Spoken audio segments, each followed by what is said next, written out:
front, followed by the cars that are a lap down. It starts with the first lap. It ends when the race is over. No more rule changes with 20 to go or 10 laps to go. This is going to be drama. And at TNT, we love drama. Take a look at the starting grid for today's Pocono 500 here on TNT.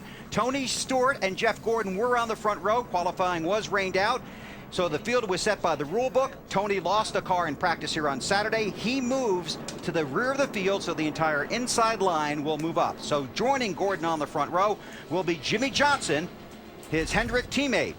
And Kurt Busch is also slated in row 2. Back in row 3, you'll find Ryan Newman getting ever so close to a win. And Kyle Busch, who got the nationwide win last night, but has really struggled at this track. Row 4, Denny Hamlin has had a lot of success here, and you heard Lindsay talk about Matt Kenseth, the former series champion, looking for a win at Pocono. And row 5, Greg Biffle, another guy that looks ready to win week after week. And there's Jeff Burton. In row 6, Carl Edwards. He's a past Pocono winner. And Mark Martin, 6 second place finishes here, no wins. David Ruderman got the win at Lowe's Motor Speedway, next to defending race champion Casey Kane. Back in row 8, Juan Pablo Montoya, who really had his hands full in practice, and Clint Boyer for Richard Childress Racing. Row 9, Brian Vickers. Ryan Pemberton is crew chief, and there's Dale Earnhardt Jr. We heard from Lance McGrew on the countdown to green. We'll be watching that car as well today. Martin Truex Jr., his car is green today. We'll show you that. Marcus Ambrose, what are the good stories from 2009 in row 10. Row 11, Casey Mears, a driver that Kyle says is getting better and better every week. We'll see how he does here. He's back there with Jamie McMurray. Row 12, the rookie, Joey Logano, won the ARCA race here yesterday, and Kevin Harvick. Row 13, Reed Sorensen driving the 43, and Sam Hornish Jr. for Roger Penske. Elliott Sadler is in row 14, next to the veteran, the former series champ, Bobby Labonte. Row 15, David Stremme and A.J. Allmendinger. You take a look at the rest of the starting grid for today's Pocono 500. Wally's going to jump on the radio. Yeah, let's see if we can get a hold of Mark. Hey, Mark, this is Wally up in the booth. Do you hear me, buddy? Hey, Wally. Good to have you back, man. Good to be back. Man, you have come close to winning this thing a bunch of times. You got the horse today to do it? I got the race team to do it. We got a real nice race car here. We didn't have speed yesterday, but the car drove good, so I know it's going to be consistent today. And, you know, we'll take it to a dogfight and see what we got. You know, you and I have known each other a long time. We used to be teammates, but after spending a little bit of time with you in the garage area the other day, I don't think you've never had more fun driving a race car than you are right now. Wally, I'm having a time of my life, man. Just really feel fortunate to be out here doing this and driving for such an incredible team. Kellogg's and CarQuest behind us, and Chevrolet, and everybody at Hendrick Motorsports, just making this a dream come true for me. Good luck, buddy. Maybe today's your day. Thank you. Mark Martin looking for his first Pocono win. Let's go down to pit road. Here's Larry McReynolds. Well, Bill, handling is a premium here at this 2.5-mile racetrack, and you would think with it being as hot and as slick as it is, any chance these guys get to come to pit road, they're going to get 4 fresh Goodyear tires. But I think early in the race, there may be some crew chiefs test the waters with just 2 tires to see how it works for late in the race. I think Ralph Shaheen, he's with the crew chief trying to get his first win in 2009. He may be one to test those waters. Well, that's right. That's Greg Irwin, crew chief for Greg Biffle here today. And let's talk about this with the tires and the double file restart here today. Does it affect your 2-4 tire strategy? Probably a little bit as the day goes on. We're going to take the opportunity here to try and get some clean air with a 3M Fusion car and see how it plays out. There's going to be some guys in the back, obviously, that are going to try and make a few moves on those first couple caution stops. We'll pay attention to what they do. We'll kind of track that up and sort of get a game plan for the end of the race. They're going to start 9th here today.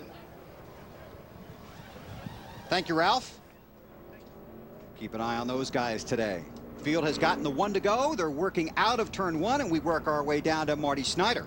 And Bill, you see Tony Stewart assuming his position towards the back of the field. That's where we'll start this race today. I cannot emphasize to you enough how proud Tony was of his race team. He missed 5 minutes. That's all. 5 minutes of practice in happy hour. Darian Grubb, the crew chief, echoed those sentiments before the race to the team on the radio.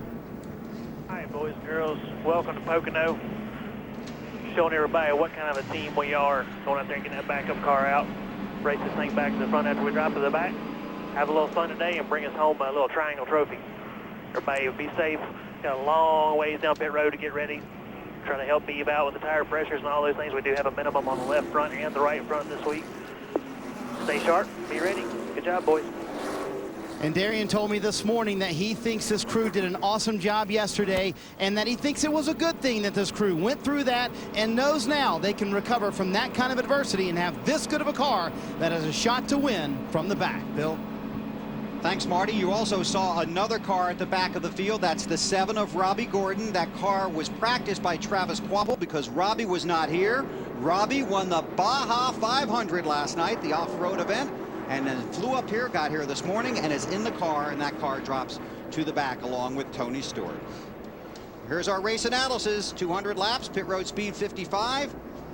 There's the pit window, and Stewart and Robbie Gordon to the rear. You've heard from Marty, Matt, and Ralph and Lindsay. Today they share a pit road with 4 of the finest videographers from around: Brad Hutton, Dave Stolen, Rick Rice, and John Duffy.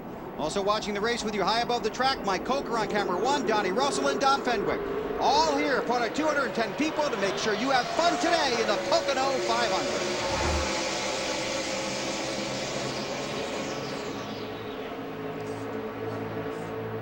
Something happened there to Denny Hamlin, boy. You saw a puff of smoke there when he shifted, so he's got trouble.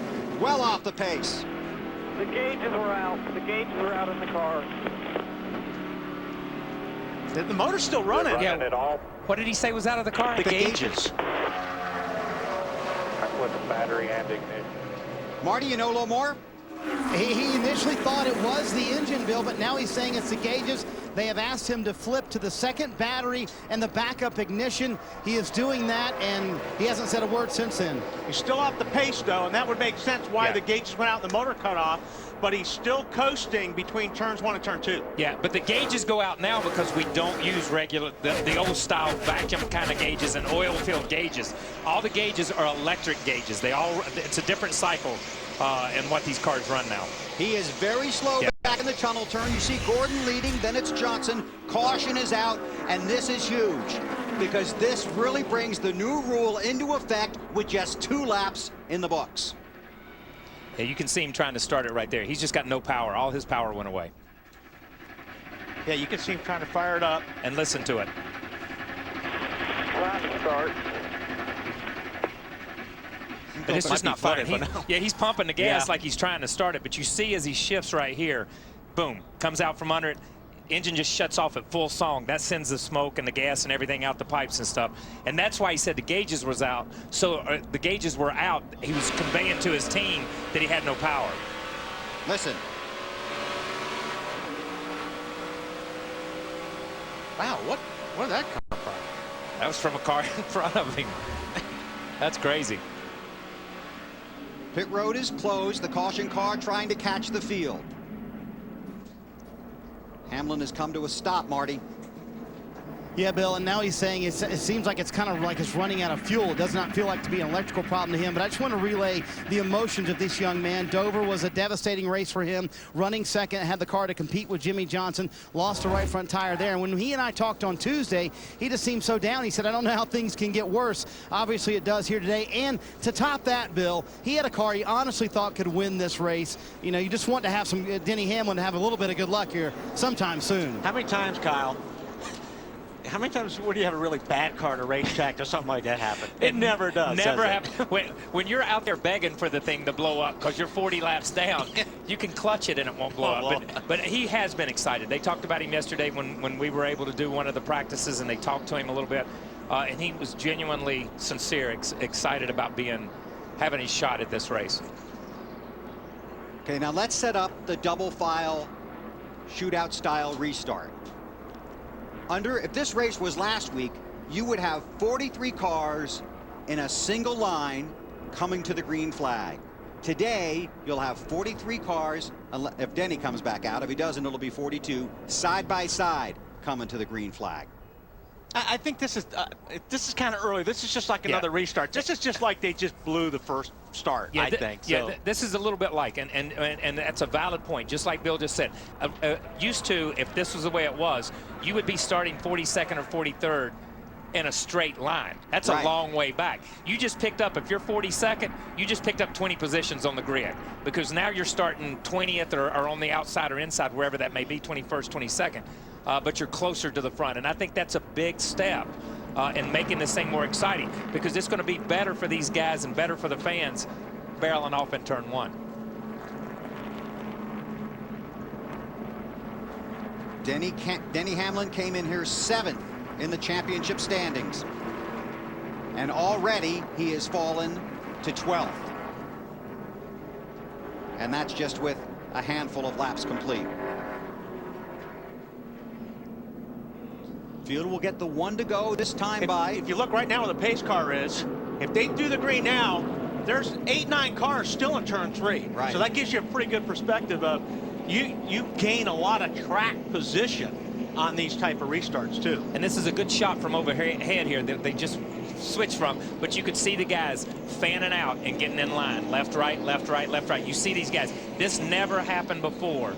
So this is a first for these guys. So they're trying to figure out, okay, who do I go behind? And it's not the car in front of you. You basically get in line with the car that's 2 cars in front, or 1 car, 2 cars in front of you. Dexter Bean, Robbie Gordon, and Michael Waltrip are making stops on pit road. Pit road is open. Let's go back to the start of the race. Let's look for one thing here. Watch the 48 car. I think we're going to look at the right rear.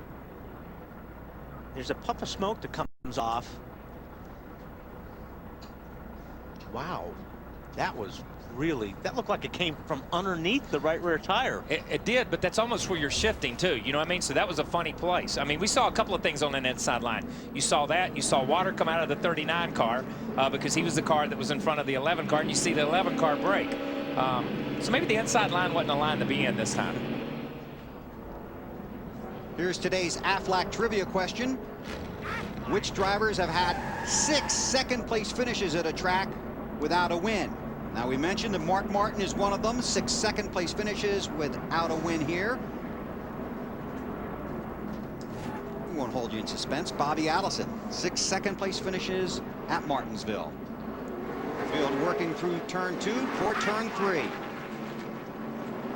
Tony Stewart started the race at the back of the field next to Robbie Gordon. He's already moved his way up to the 34th position. Now, some of those guys did come in the pits. Right. But he'll be able to pick off another 10 of those guys probably in 3 or 4 laps. Leader of the race gets the lane choice. The Corvette pace car heads for pit road. Rodney Wise and Rick Monroe in the flag stand. Now, you can't pull out, even on a restart, you cannot pull out the pass until you cross the start-finish line, which I think is also a very good rule. Yeah, and that's a change in the rule, because used to, once they dropped the green flag, you could pass to the right. But now they took totally that away, so every restart is like the first start of the race. 3 wide through 1. They head for the tunnel turn. And there is not a lot of room back there. Look at those trees up along the edge as they go by, man. That's a lot of force coming down through there. Yeah, especially with these new rear wings like they are. They're throwing some air up. Mark Martin in the 5 car. Behind Jeff Burton in the 31. Brian Vickers in the 83 dives low. Meanwhile, up front, a couple of Hendrick cars. Jimmy Johnson might want the lead back.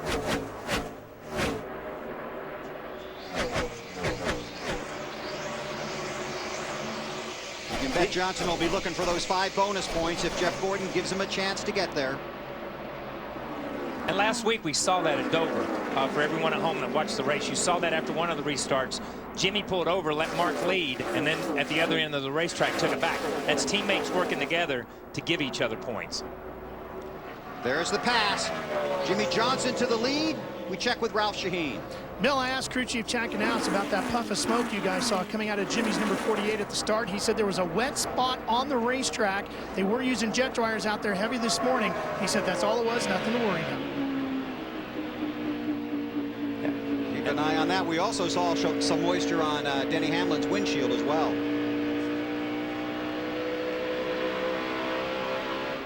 Down the front stretch, 12th race Johnson has led this year. That's the most of any driver.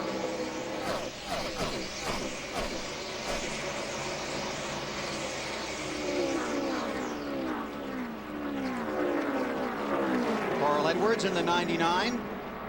Vickers in the 83. And you see, you know, a couple of shots ago, we saw Vickers dive to the inside in turn 3 and drive by about 4 of those cars in front of him. But the inside is just not ready to hook up right now, coming up out of turn 3. And those guys on the outside just train back by him. And it, you know, again, we mentioned it earlier that they're not downshifting anymore. So these cars are going to run up higher, especially in turn 1, to keep those RPMs up. And, woo, boy, it looks like it's slippery up there. But, yeah, you can see someone's always going to try to bottom. Yeah. I mean, you're going to see if there's going to be any grip down there. You see Kurt Busch giving it a shot. But you see, just exactly like you said, Wally, you see the 24 power back on the outside because he's got the momentum. Kurt's car's pretty stout down that front stretch, though. This will be a good indicator right here to see go through turn 1. You see the high side right there. You keep the RPMs wound up, but you know what? Yep. Looks like the 24 is going to get off the corner. I'll tell you what, you're right, Kyle. That 2 car's got a pony in it. Yeah. Now, you saw him go through 3 and 4, or through turn 3 side by side. You saw him go through turn 1 side by side. Nobody likes to go across the tunnel side by side because it slows you down so much. You can do it on restarts, but it really slows the lap time down. Jeff checked up a little bit, let him get in front, and you see here's Ryan, who caught up to him when he checked up a little bit. Ryan Newman in the 39 for position. Can tell you Tony Stewart has worked his way up to 25th.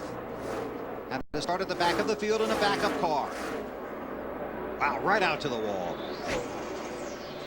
Biffle is right behind the 24, Greg in the 16 car. And you'll actually have the draft does come into play a little bit here at Pocono because these straightaways are so long. It does help if you've got somebody pushing you down that straightaway. As you see, Biffle did give the 24 car a little bit of help. You know what? The 24 car may be struggling a little bit handling-wise right now. I think he's struggling to go the gas up off the corner because they're pulling him up off the corner, and there's not a lot of cars out here that are stronger than a Hendricks car up off the corner. But once again, Jeff gives up the position to the tunnel turn. Biffle pushes Newman through and then falls in line behind Ryan. Early laps here in the Pocono 500. Matt Kenseth in the 17. Now looking at Gordon as we look at Jimmy Johnson, the race leader.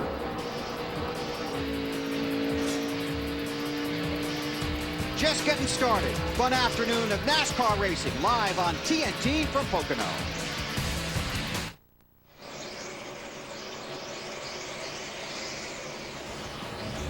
TNT Sports live at the Pocono 500 in Long Pond, Pennsylvania.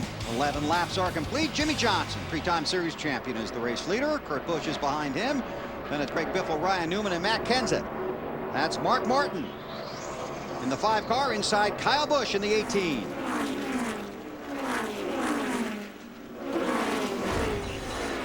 That's 9th position for Mark. And it seems like when Mark's one of those guys here that he sneaks up on you. As far as when the end of the race comes, it's like he's always there. And he likes running this track. And his car looked good across the tunnel right there. You saw as he got across the tunnel, he kind of pulled a car length or 2 on the 18 car. Denny Hamlin has come out of the garage back onto the track, but again, very slow. Just stay low. I just told him. Yeah. And once again, it's not running. Yeah. Matt. Bill, they were trying to diagnose what the problem was for Denny Hamlin. First, they thought it was the Waterman fuel pump. Then they started looking at other options. And then they finally thought it was the fuel pump. They changed that. He went back out, Larry Mack. Now, they're not exactly sure what their issue may be, but you are at our cutaway car to show us that system in the back of the car. Well, Matt, the first thing I want to say, this is not the first time that the 11 car has had fuel pressure problems. They no longer run a mechanical pump up on the front of the engine. This is the check valve that goes right here on the top of the fuel cell. And what these teams are running is called a Waterman system. It's a cable-driven system. This cable here is driven off the back of the engine with the rotation of the camshaft. What's been happening to a lot of these teams over the last couple, 3 years since they went to this system is this cable has been breaking, and you actually have to change that cable out. Larry. Yes, sir. Why would they go to that system? Well, it's a safety thing as much as anything, Wally. Just think back to all the days when we had the mechanical fuel pump up there on the side of the engine, and you'd hit the wall and shear that pump off. Right now, when the engine stops running with this cable, there's no more fuel being pumped to the front of the engine. Got it. You can see the caution is out. There is no free pass. Denny Hamlin gets another push. Denny Hamlin has currently scored 11 laps down, came in 7th in the championship standings. He has fallen to 13th, moving David Rudiman into the top 12. Man, that's frustrating. But I mean, it's so frustrating, especially when you don't know what the problem is. Let's go back and listen in to Denny Hamlin's radio. All clear. Again, because of another caution. I'm done. Curtis. 10-4.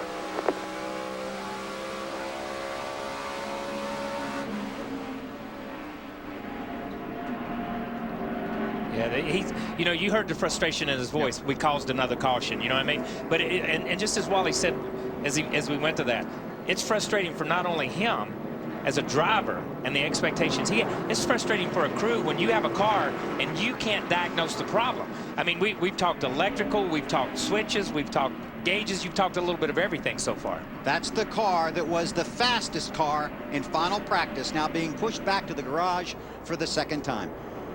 Pit road is open. Here they come. Let's start with Ralph. Jimmy Johnson's going to have the first pit stall after the entrance to pit road. He's going to dive down in. The car's got pretty good balance, a little free in turn 1. They're just going to take 2 right side tires. This is our first look at pit strategy with the new restart rule, Matt. Kurt Busch pitting in the stall right before the start-finish line. He said his car started off tight and then got much tighter than what they had expected. Chassis adjustment and also an air pressure change to fix the blue deuce. Matt Menkensen is doing the same thing with pit strategy with this new rule. They gave him just 2 tires. He was worried about losing that track position, but Drew Glickenstoffer said this is very important. You follow the leaders, Marty.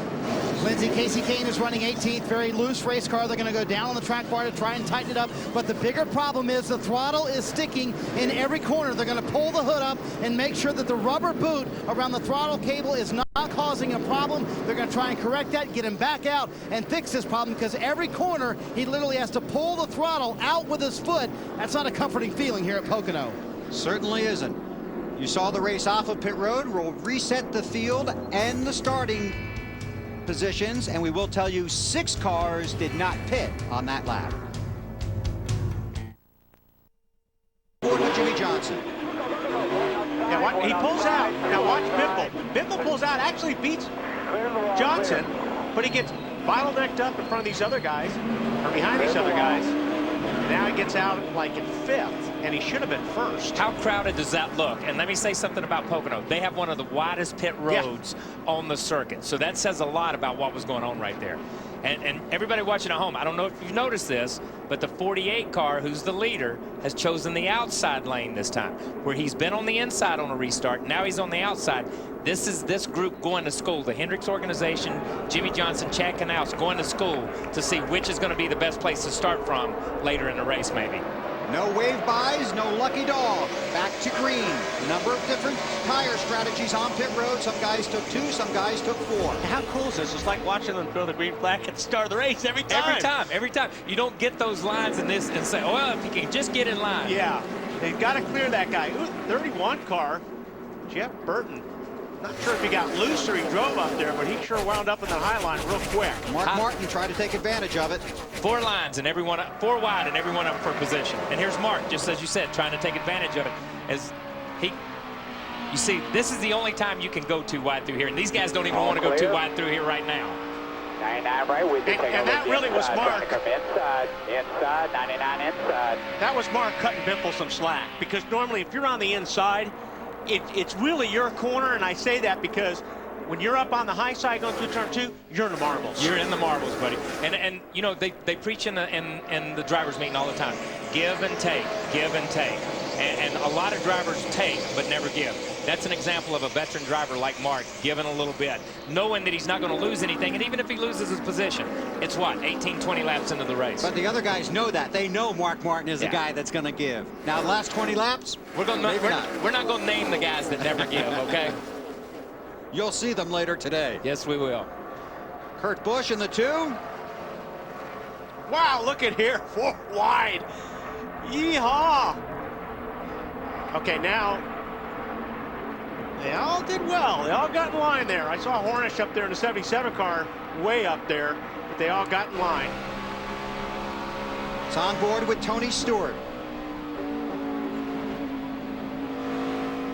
Looked like Tony took 4 tires on pit road, but he's still in the 18th position. Or you can hear him working that throttle too, going through turn 3. It's not just mashing it and go. You keep, go down a little bit, come off it, go down.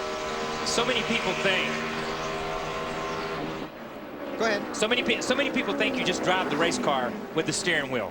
You drive the race car with your whole body. You feel it in the seat, you feel it in your hands, you feel it in your feet. And you heard a great driver right there, the 14 of Tony Stewart, feeling it in his feet and in his hands at the same time and just giving a little head up off the corner. I tell you what, that 14 car is strong right now. How about it, Marty? He's one of those guys that took 4 tires, Bill, as you mentioned on that stop. But in 10 laps, he gained 21 spots today. In the car, he looks very comfortable, doesn't he? He said the car was a little too tight for him, especially through the tunnel turn, so they made an air pressure adjustment on that last stop. Darian Grubb told me with this double file restart, he thinks 2 tires maybe not the way to go. He thinks it's half the advantage it used to be because you don't really gain as much track position as you used to when you can start double file. Yeah, you're going to see a lot of these guys try this out, Marty, which we already have. You know, this is the first time that they're experiencing this in the Cup Series. So everybody's just throwing dice right now, and they're just trying to see what works. No, you're exactly. We're all learning this together. The guys on pit road are learning it. We're learning it up here in the booth. The fans at home are learning what seems to be the best way to do. And by the time it gets to the end of the race, that's when somebody will roll the dice one way or the other. This is the race for 4th. Carl Edwards in the 99, the Aflac Ford, followed by Mark Martin. Here. Just a little tighter, which is good. 1 and 2. 3 a little bit slower through the tunnel. It's fine. And 3 and 4. 3 Roush cars in the top 5. But that was good radio communication. You heard him say, you know, a little bit tighter in 1 and 2, good across the tunnel, okay in 3 and 4. That's the compromise. He's given up 1 corner, and the corner he's given up right now is turn 1 to be okay across the tunnel and okay through 3. And that's normally the one that you do give up is turn 1. There's a lot of room. There's a lot of banking up there. It's a lot more forgiving corner than turn 2 or turn 3. Kenseth, Biffle, Carl Edwards, teammates, chasing that Hendrick car of Jimmy Johnson. 20 laps are complete. 180 to go in the Pocono 500 on TNT.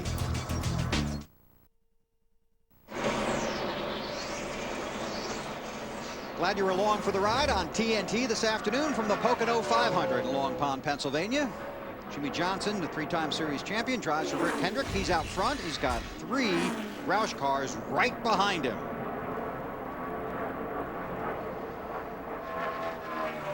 23 laps are complete. We're working lap 24. It's time to take you through the field. Let's get started with Ralph Shaheen.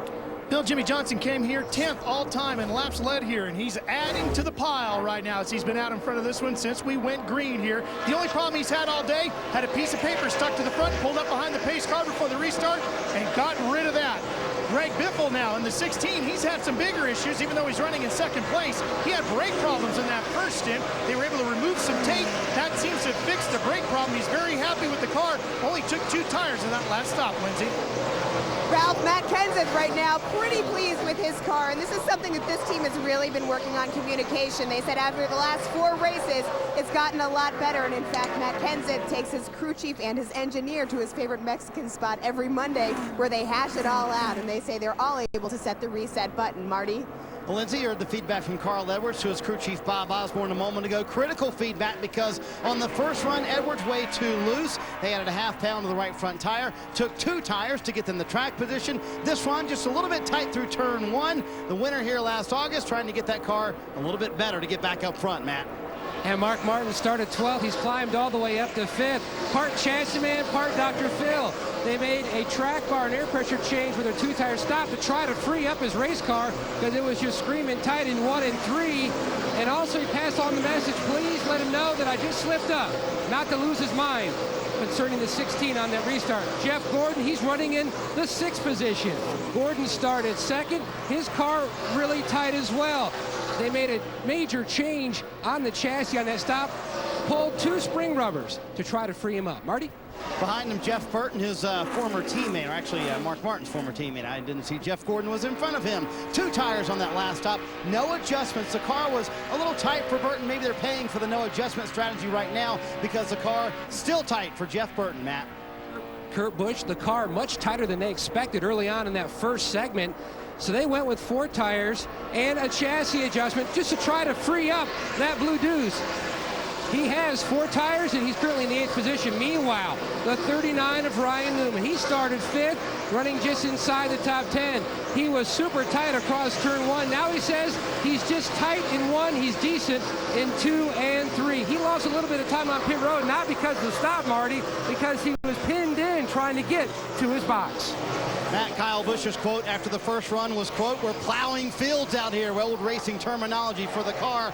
Way too tight for Kyle, so they did a host of changes. 4 tires for the M&M's team, a spring rubber in the right rear, half a round up on the track bar, everything trying to loosen that car up. Kyle says much better on this run. In fact, maybe a little too loose in turn 1, Ralph. Well, David Rudiman's car has been free on the exit. They made a 2-tire change and made some air pressure adjustments to help that, but they can't cure his biggest problem. It's apparently either aero or horsepower, because he said over the radio, "I'm getting absolutely crushed down the straightaways." And Marty, if you got a racetrack, you don't want to have problems on the straightaways, this is it. Ralph, yes, this is Tony Stewart, and no, this is not an error. He started last. He is running 12th after 4 tires on that last stop. That's how good that 14 car is. He said we need to go a little bit further. I need the rear end of this car under me a little bit better, but clearly Stewart flying right now, Matt. Back in the countdown to green, Lance McGrew said it wouldn't be like flipping a switch. It would be a work in progress turning around this 88 team. Currently, Dale Jr. runs in the 13th position. His biggest concern now, the car just way too free. No grip in all 4 tires. He says just very slick on that right rear. Martin Truex Jr. getting closer to the front of the field. Maybe an announcement in a couple of weeks about where this young man will be heading. Maybe Michael Waltrip Racing even 14th right now. Car has been tight on that first run. They did make a chassis change on this last run, trying to get a little bit better. Ralph? Ryan Vickers is crawling his way up into the top 15. The car's still not exactly perfect, a little bit tight, a little bit loose, as it tends to be. And remember, this is the type of racetrack where these guys, as they said earlier this morning, were really searching for the handling of their machine. So they're starting to come to grips with it. They got a long race here, hoping to find the perfect setting. Now, A.J. Allmendinger back in 16th position. Talked to A.J. this morning. He said, boy, this race car is not very good. It's getting better, however. He's been able to make some adjustments, Matt. He's worked his way into 16th. Casey Mears, who almost won this race a few years ago, in the 07 car running 17th. The only complaint from Casey when he started 21st, the car was tight, but he said as the run progressed, it got looser and looser. Ralph? Marcus Ambrose might like this racetrack, even though he's never been here before, because it's very similar to a road course. He's had 4 tires, tight in turn 1, free in 2 and 3 in the last round, made a bunch of air pressure adjustments. He's getting used and very comfortable with this brand new racetrack, Lindsay. Ralph, Juan Pablo Montoya has made no joke about this. His car, he says, is a complete handful, and in fact, right now he's saying it's lost all of its grip. Montoya yesterday in practice was really struggling. Right now, they're just trying to do anything they can to pick up some speed, Larry Mack. Well, Lindsay, the team that started this race in the 14th position, in fact, the last trip to Victory Lane was here 1 year ago. Casey Kane in that 9 car. Remember, they had the throttle problems, but since that last restart, about 14 or 15 laps ago, they have now cracked the top 20 back up to the 20th position. And Bill, there's your top 20 through the field. Thank you, Larry. David Reagan runs 21st, then it's Kevin Harvick, followed by McMurray, Sam Hornish Jr., Reed Sorensen is 25th, Bobby Labonte, Clint Boyer, Elliott Sadler, David Stremme, Robbie Gordon is in the 30th spot. Denny Hamlin has returned to the track. He scored 22 laps down. Joe Nemechek has taken his car to the garage.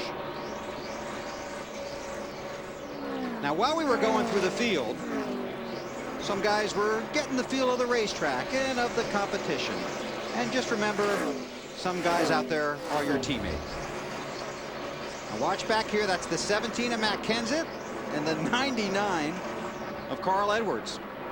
Well, Matt just got loose getting off the corner there, and you saw that Carl was tucked up underneath them. I don't know. They didn't touch each other. He just got loose, and it was close, but It was close. Those things happen. That happens. I think Matt just stepped out. But we saw earlier, before we went through the field, we saw the 16 step out the same way when Matt was behind him. It's Chevy out front, but the Fords are coming. We'll keep an eye on that. 31 laps are complete. Jimmy Johnson is your race leader. This is NASCAR on TNT. Working on the car. 33 laps are complete in the Pocono 500. Jimmy Johnson has led 27 of them. Johnson has 2 wins here. Back in June of 2004, he led 126 laps. And later that year, in August, he led 124 laps. He's out front. Greg Biffle is 0.8 of a second behind, followed by Carl Edwards, Matt Kenseth, and Mark Martin. Time now for your Coors Light Cold Hard Facts. Here are some facts about the race. 10 different race winners in the last 10 spring races here at Pocono. 71% of the Pocono races have been won from the top 10 starting spots. And who's the oldest winner at Pocono? Harry Gant. 50 years and 5 months. Mark Martin is 50 years, 4 months, and 29 days. Maybe he just needs to hold off till the second race. Right. You want to go explain that to him? Well, jump back on the radio and tell him that. There's another Coors Light hard cold fact. Biffle's catching the leader. That is Jimmy Johnson. That is a Coors cold hard fact right there. No joke, man. And this may be the first time that we've seen Jimmy Johnson passed all year long, if Biffle can get up there too. But he has been closing up. I mean, you know, we saw early Jimmy jumped out and got off and got a good start. But Biffle's been running a lot more consistent laps when you look on the time sheet here. He may look in the mirror and let him go by just out of fear. Yeah. Because Biffle's sideways most of the time around this place right now. But that's his trademark, right? Yeah, it is. And you know, this place, you have to give up so much on your setup. Because, like I said, we say it a million times, you're only going to work so good in all these corners, but it seems like Biffle's not working good anywhere, but he's so fast. Yeah, Biffle's just driving. Yeah. And that's what we said yesterday when we were doing the practice round. It was like, my God, how can that car take off that many laps? And he run it that many times in one lap, and he ran another lap after we were making fun of him on the TV. You know, and he just takes on off.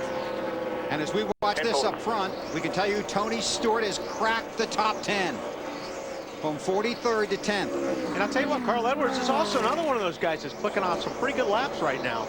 Edwards there in the 99 Aflac Ford, the 3M Ford of Biffle in second behind Johnson's Lowe's Chevy. And that's a good shot, because I think we saw 2 things right there. You saw the front end of the 99 take off, and you saw the rear end of the 16 take off right in the middle of the corner. So these guys are driving these cars right now. They're not just riding around biding their time.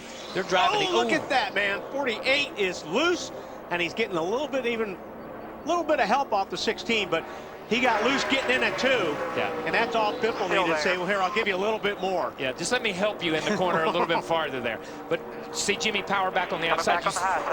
You saw Biffle. Biffle had the line on the inside, the old line. Whoa. Oh, man.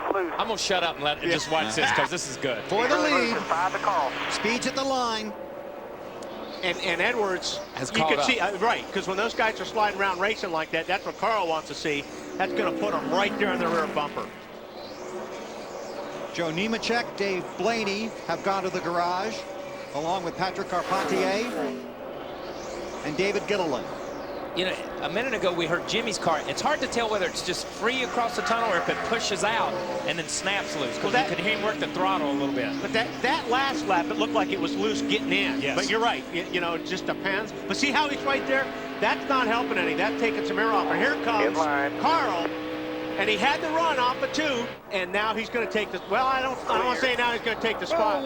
He's going to take the spot, but is this really Pocono? This is good racing right here. Really good racing right here. 3 wide right here almost. 3 different lines. Again, here's what we're talking about. There. Go get him, bud. This is where the draft comes in a little bit. We'll see if Biffle goes with his teammate here. He's going to stay on the high side. 5 bonus points for Carl Edwards. He led the lap.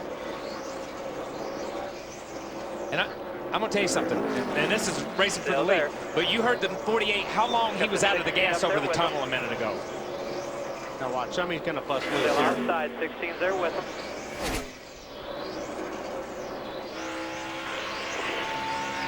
Hello, Biffle. Now Jimmy's sitting duck. Yeah. And he's got to take 3rd spot right now, especially with the wear on the tires. You don't want to be in that high line. going through turn 2. So there were some teammates working together there on that move. But now Biffle's mad because he did all the work to get Jimmy out of position, and Carl's leading the race and got the 5 points. Hey, Snod, are you watching this? I am, Weber. It's a lot of fun to watch these guys duel it up like this. Carl Edwards loves his car, especially right here. He told Bob Osborne, I need to be better off of 3, and that's exactly what he did. He said, I think we hurt 1 and 2 a little bit. I'm a little too loose through 1 and 2, but 3, it's perfect, and that's what I wanted. Getting close to green flag pit stops. 37 cars are on the lead lap, and Carl Edwards is the race leader. Back to Pocono in a moment. You're watching TNT. Fun trip, yes. Carl Edwards is the race leader. Listen to this all-star roster of drivers. Greg Biffle, Carl Edwards, Jeff Burton, Tony Stewart, Ryan Newman. None of those guys have a win this season. They're all running inside the top 13 right now. Okay, let's get some updates. First on Jimmy Johnson from Ralph. Boy, Bill, he was very, very hot on the radio. Like I haven't heard from Jimmy in a long time about the pushing and shoving going over the tunnel turns from behind. He said he really abused the right rear tire, finally had to let those guys go. Ralphie, is he saying that he's loose? The car to me looks like he's loose in. Right now, he's loose everywhere, even whenever he touches the gas. But well, I think he's just not happy with the way things were going with that car there at the very end of that run, Wally. And when the guys were behind him and pushing him as hard as it was, it exaggerated the problem, especially in that very tricky tunnel turn that you guys have been talking about. Now Jack Canals has been on the radio, said, it's okay, let him go. Here's your times, refocus, just get back in your rhythm. We'll fix the car and get you back up there after this next round of pit stops. And those pit stops could be as close as 4 laps. There's oil in 2, NASCAR, oil in 2. NASCAR is looking at that. Oil in turn 2. Yeah, that's it. Yeah, and that's a driver's report. That's like a pilot report. You know what I mean? Yeah. They're out there and they see something on the racetrack. You heard him say NASCAR, not to their crew chief. They said it to NASCAR because they know NASCAR monitors this. Now, if NASCAR hears that from a guy trying to make up a lap, they pay no attention to it. So let's be real clear to that. Jeff Burton headed for pit road, Marty. Yeah, one of the early guys to come to pit road. He said his car is a little too loose off of 3 and 4, tight everywhere else. Scott Miller and the crew have talked about changes. It will definitely be 4 tires here at the end of this run. They're going to go down on left rear air pressure, trying to make that a little bit better for Jeff Burton as he hits pit road. They thought they would be very good at the end of a long run, and they were a little bit faster at the end of that long run. Carl Edwards, our leader, will come this lap as well as green flag stops start here at Pocono, Bill. a lot of brake dust come off that left front. We heard Larry McReynolds talk about that. All the way, 52. So these guys they're using some brakes today. Oh, wow. Happened there. I don't know if he spun and then came down pit road or was trying to get picked up road. I can't really even tell who that is. Dexter Bean. That was a great pit stop by the 31 team. Marty. Carl Edwards led for much of that segment. The terrific battle with Jimmy Johnson and his teammate Greg Biffle to finally get to the lead. They were concerned about water temperature in the middle of this run. They're going to check the grill for a little bit of paper. It'll be a 4-tire stop for Edwards. He said his car is a little bit loose in 1 and 2, but perfect in 3 and 4, as we mentioned. So it will be no changes for Bob Osborne. Ralph, back down pit road to you. Well, Jimmy Johnson's already in and out. They made air pressure adjustments and a panhard adjustment trying to get that car to handle the way Jimmy Johnson needed. They also took a piece of debris off the front grille. He is good and underway with 4 tires and some fuel. 45 laps complete. 1 car goes around. Michael Waltrip was coming on to pit road, it looked like. Here you see the race off. These all coming under green. There's Tony Stewart leaving pit road. David Rudiman. There's a 55 of Michael Waltrip. I don't know if there's oil coming down pit road or what, but I mean, 2 cars having trouble entering pit road here is pretty strange. Here comes Mark Martin to Matt. And remember, Mark Martin took 2 tires in the first stop. They're going to go with a chassis adjustment track bar. They're going to go up half a round. Mark's biggest issue is being tight. His teammate Jeff Gordon had already pitted earlier. They made a chassis adjustment as well. The 88, the third of 400 cars, Dale Earnhardt Jr., he's into his box. Junior's biggest complaint, the same that he's had for most of this event early on. The car just no grip, way too free. They made a significant track bar and wedge adjustment the first time, going for a big air pressure change again on this stop. Earnhardt heads down pit road toward turn 1. Green flag pit stops happening with 46 laps complete. Kurt Busch was the race leader. He gets 5 bonus points. He heads for his pit stall. Matt? Look, Bill looking for a chassis adjustment on this stop. You can see Williams, the father and son duo, Chris and Steve in the back, the gas and catch can man, shuffling off the wedge wrench, 4-tire change. This stop air pressure change as well. Kurt said the car had just gone way too tight on that run. He wanted to make a change in the front tires. Thanks, Matt. Gets busy down there. That should complete the cycle, and that should leave Carl Edwards as the race leader. And he's able to stretch it out a little bit, but here comes the Biff. Still under green, 47 laps complete. Carl Edwards leads at Pocono. This is NASCAR on TNT.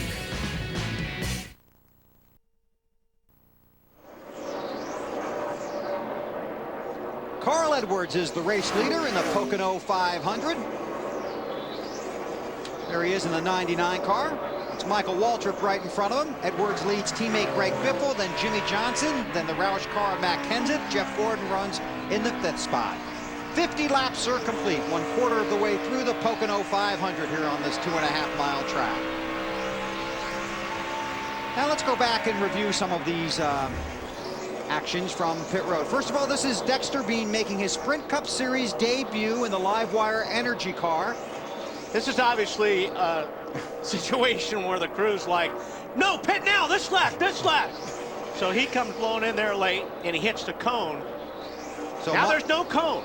And Michael comes in and goes, I wonder where the cone is. There is no cone. So he jumps on the brakes. So he's not too fast entering pit lane. But that cost him 7 or 8 seconds right there. So he's about to go down a lap now. Exactly. He's about to go down a lap because of this. Yeah. John was right in front of him. The 34 car was right in front of him, and he's gone down a lap. But the 34 car was right in front of him. Now there's almost 10 seconds between them on the racetrack, between John Andretti, the 34 car, and the 55. That was a pretty dang good recovery, though, to spin that thing around and get it back in your pit box that quick. Because he's coming down the whole time looking for that cone. Yeah. There's that blend line. We have the lines, and they explain it. There's one coming in the pit road, one leaving pit road, and that's where they bust you at, is coming in. And they've not, obviously, we've not had a caution, so they haven't reset the cone yet. Right. It's just laying out there. Michael Waltrip moves over. Greg Biffle comes by. So a couple of Fords at the front. There's Johnson. There's Matt Kenseth in the 17. Jeff Gordon and the DuPont Chevy behind him. And Jimmy Johnson's car, obviously they made some changes to it on the pit stop, but his car is really fast right after they put tires on it. Now, what they're trying to do is get the car to work better, longer into the run. But the 48 car is really fast right now. Yeah, you know, the funny part is he jumps out there and leads, like you say. The 17, the 99, the 16, they're just steady. They just keep clipping them off, clipping them off. And eventually they got in front of him before that stop. He's coming back on them right now, but how long this goes green will dictate whether he gets farther behind or whether he catches up to him and passes him. Johnson has led 31 of the 52 laps. Carl Edwards has led a dozen. Jeff Gordon 5, Kurt Busch a couple, Ryan Newman led a lap.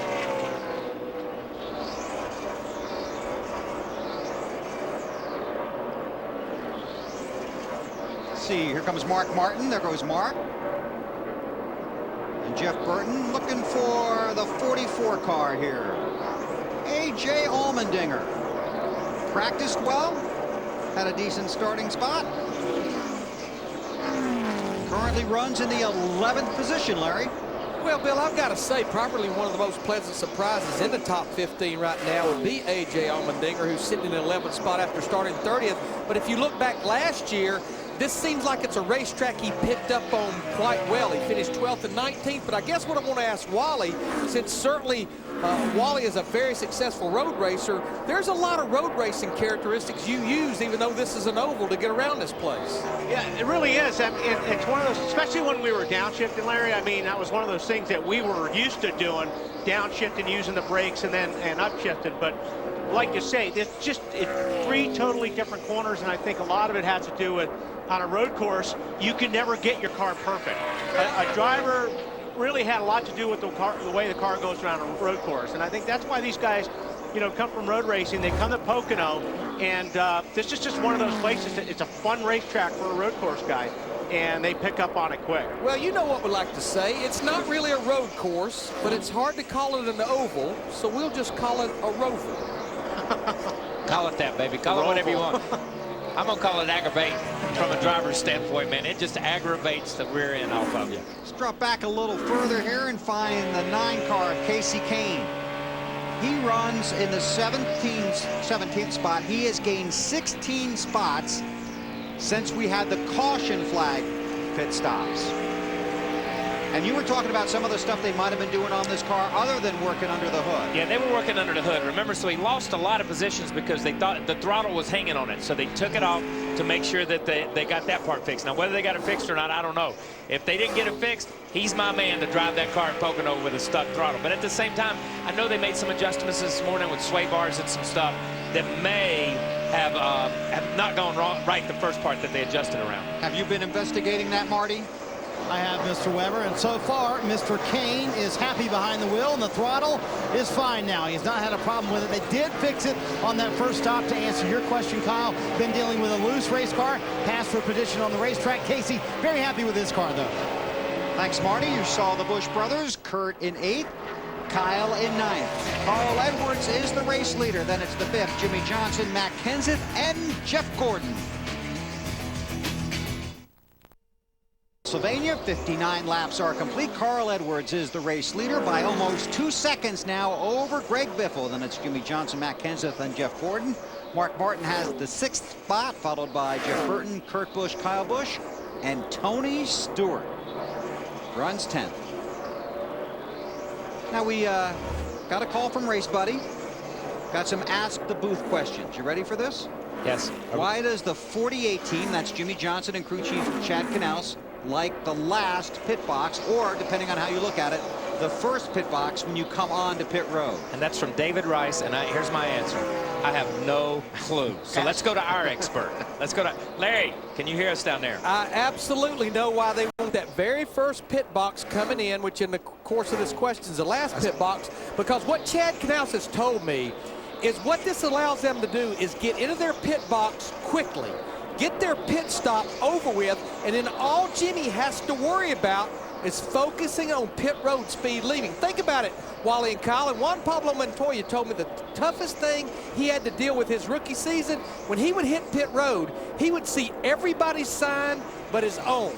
Jimmy Johnson knows he's in that first pit box there, and when he leaves, all he has to worry about is maintaining pit road speed and getting off pit road. But Larry, I always thought that you're in that first pit box.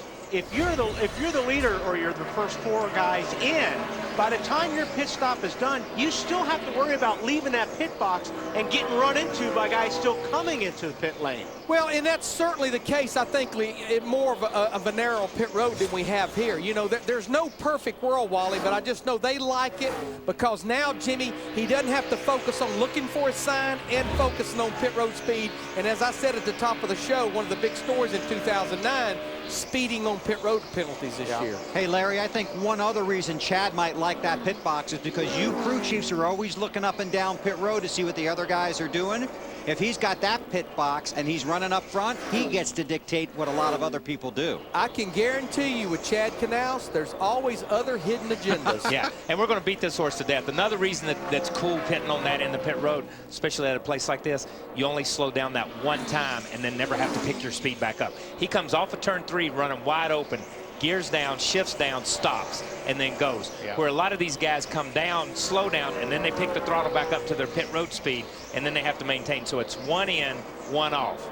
And that helped. Look, I qualified 43rd here 20 million times. I know what it's like to pit in that box, and I enjoyed it. Hey, guys, one last thing. Before they, you know, the entering pit road speeding area, it used to be much closer to that pit box, and that would be a disadvantage pitting there. But now that commit cone and that speeding line is way back, that part is no longer a disadvantage being in that box. Jimmy Johnson runs in the 3rd position, 3 seconds behind Carl Edwards. And just look at those RPMs going down, 5,800, 5,700 RPMs down turn 1. That's a lot lower. And man, if you were downshifting, you'd be all over that. Yeah, 7,000, 8,000. Yeah, when they used to do the downshift stuff, you know, there were guys shifting all around this place, and they never got low. But this beats an engine to death. You know what I mean? Because these guys are turning 94, 95, 96, maybe a little bit more than that, whatever they're turning now. I don't know. I'm not driving this year. But when you look at the low, when you drop that thing down in turn 1, you get to 48, then you build it back up. Then you drop it down to 64 across the tunnel or whatever. Then you build it back up. And then you drop it down here in turn 3. So, I mean, the valve train takes a beating on the racetrack like this. You're always looking at, you know, you want more torque or you want more. I mean, we always say we want more of everything. Yeah, we want more of everything. But, you know, it's like, okay, well, what do you want? You want to get off the corners better, which is the torque, or do you want it down at the end of the straightaway, which is, you know, the big horsepower number? Mark Martin looking for his first win at Pocono. How about it, Matt? Mark, what a season they've already had. He's chasing his 3rd win of this year. Like you mentioned, still looking for his first, though, here at Pocono. 6 times he's finished 2nd. Mark keeping Alan Gustafson, his crew chief, up to date. He said, I made 1 round of turn toward the rear brake, meaning the car was tight, trying to help the balance from inside the race car. He says the car was better on the start of this run. We just need to make it turn better as we're closing in on the next round of pit stops, allowing Gustafson a chance to formulate a game plan to make another adjustment to this 5. Thanks, Matt. And he's talking about the brake bias there, right? Yeah, what he's doing, the car is not turning when he's on the brake. So if you put a round to the rear, you give it more rear brake. That's actually going to take the brake off the front. It's going to make the car turn a little bit better because you've got more rear brake. See Jeff Burton, the 31. Driving for Richard Childress. On board with Jeff. Man, they are just playing with that throttle. Just really being careful getting after that. And it's really bumpy over there with these cars being loose. You know, if you jumped on the throttle with a loose race car with those bumps over in 1, you would be backwards so fast you wouldn't know what hit you. You know, this would be an interesting place to compare sound-wise a qualifying lap to a race lap, to hear how much longer you're out of the throttle on a race lap compared to, because these guys on a qualifying lap, they're like, and then they jump off and they're right back in it wide open. Now they're just feathering into it. Carl Edwards getting ready to run down a couple of rookies. Carl in his last 5 races, 24th at Talladega, 26th at Richmond, 32nd at Darlington, but then 4th at Lowe's and 7th at Dover. He's in the top 5. Carl Edwards has just led his 28th lap of the day. 68 laps are complete. Edwards is the race leader, followed by Greg Biffle, Jimmy Johnson, Matt Kenseth, and Jeff Gordon. Drop back a little further in the field, on board with Kevin Harvick in the 18th position. Coke Zero, the only soft drink with real Coke taste and 0 calories, is giving fans a real taste of NASCAR, 160 miles per hour. And a real race car with a real NASCAR driver. Visit mycokerewards.com/400 to enter the Coke Zero Real Taste of NASCAR sweepstakes for a chance to win the ride of your life with a member of the Coca-Cola racing family. Then be sure to watch the Coke Zero 400 live on TNT July 4th to see if you've won. Harvick's in the 18th spot. Behind him in 19th is the 88 of Dale Earnhardt Jr., running about 37 seconds behind the race leader, Carl Edwards. Casey Mears in the 07 runs in the 20th spot. Let's do a through the field starting with Casey Mears. How about it, Matt? Bill, he started 21st. He's been running in that window for most of this event. He's been just trying to dial in the balance of the car. First, his biggest complaint was tight, and then it went to the loose side over the 2nd segment. They made a chassis and air pressure change. Still really hasn't helped. They're still trying to find that right balance on Mears. Ralph? Well, for Boyer, this race started off a little rough because he'd lost a golfing bet with his buddy Kevin Harvick yesterday. Cost him $100, but he said he won the round of trash talking. But as far as his race car goes today, it's been pretty loose. Lindsay's been making a lot of adjustments to it. It's getting a little bit better. He says it's still hard to pass as he runs at 21st. Ralph, I don't think Sam Hornish Jr. is a guy that does a lot of trash talking, but he's gone from 26 right now to 22nd. And he said his team right now is really riding that momentum because last week in Dover, they pulled themselves back from a 2-lap deficit. They were able to gain 4 spots in the standings. Right now, he says the car is feeling all right, Ralph. The splitter is a piece of the race car that sits at the very nose of the machine. It sits right down on the ground, and Reed Sorensen, like all drivers, needs to get it pushed down to the ground the best he can to make the car handle the best it can. However, the 43 is slamming that splitter all the way around this racetrack as it pounds over the bumps. Lindsay, that's not the way you want it to work. Ralph, you know what? Right now, Jamie McMurray in that 26 car is riding in the 24th position. He says the car's a little bit tight. I talked to his crew chief, Donnie Wingo, this morning. He said, you know what? I think this car is better than any we've ever had here at Pocono. These guys are just looking for a solid, consistent top 10. They'll be happy with that, Matt Yoakum. The biggest thing for David Strimmy this season, they've had so many bright spots, just haven't been able to put the entire race together. If you go back and look the past 6 weeks, 4 times, if the race had ended about the 10% to go mark, he would have had a 12th or better finish. Right now, though, he's running back just outside the top 20 in the 25th position. The car just too free. Lindsay? Matt, Bobby Labonte is right behind David Strenny. Labonte running in the 26th position. Obviously, these guys want to improve their track position. Talked to some of his crew guys this morning. They said Labonte honestly is a great guy to drive for, continuously telling them what they can improve on and giving them his support. Guys, next behind him is Elliott Sadler. Sadler in that 19 car right now riding 27th. Elliott's crew chief Kevin Buskirk from right around the corner at Nazareth, Pennsylvania. Man, would he love to get a win in this race. Right behind him, we've got David Reagan in the 6th car. He's 28th currently. David Reagan looking for some more success in this NASCAR series because obviously it's been a very frustrating season. Paul Menard, Lindsay, started in the 33rd position. He's climbed up to 29th, just stuck back in traffic. His biggest issue, just too free. Like a lot of other drivers at this segment of the race, complaining about the track just being so slick. Right behind Menard, you got Robbie Gordon. Gordon was so tired, he got to the track this morning at 5 a.m. because he flew here from Baja, where he won the Baja 500 late last night. Robbie Gordon right now in that car that Travis Quapple practiced in for him, riding in the 30th position. Larry Mack.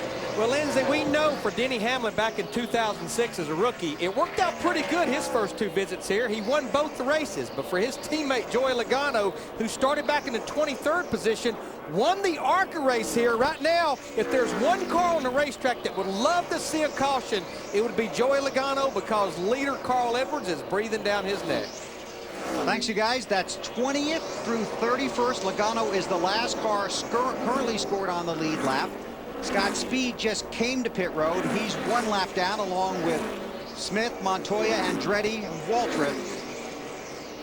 There are 31 cars scored on the lead lap. It's Carl Edwards up front after 73 laps at Pocono.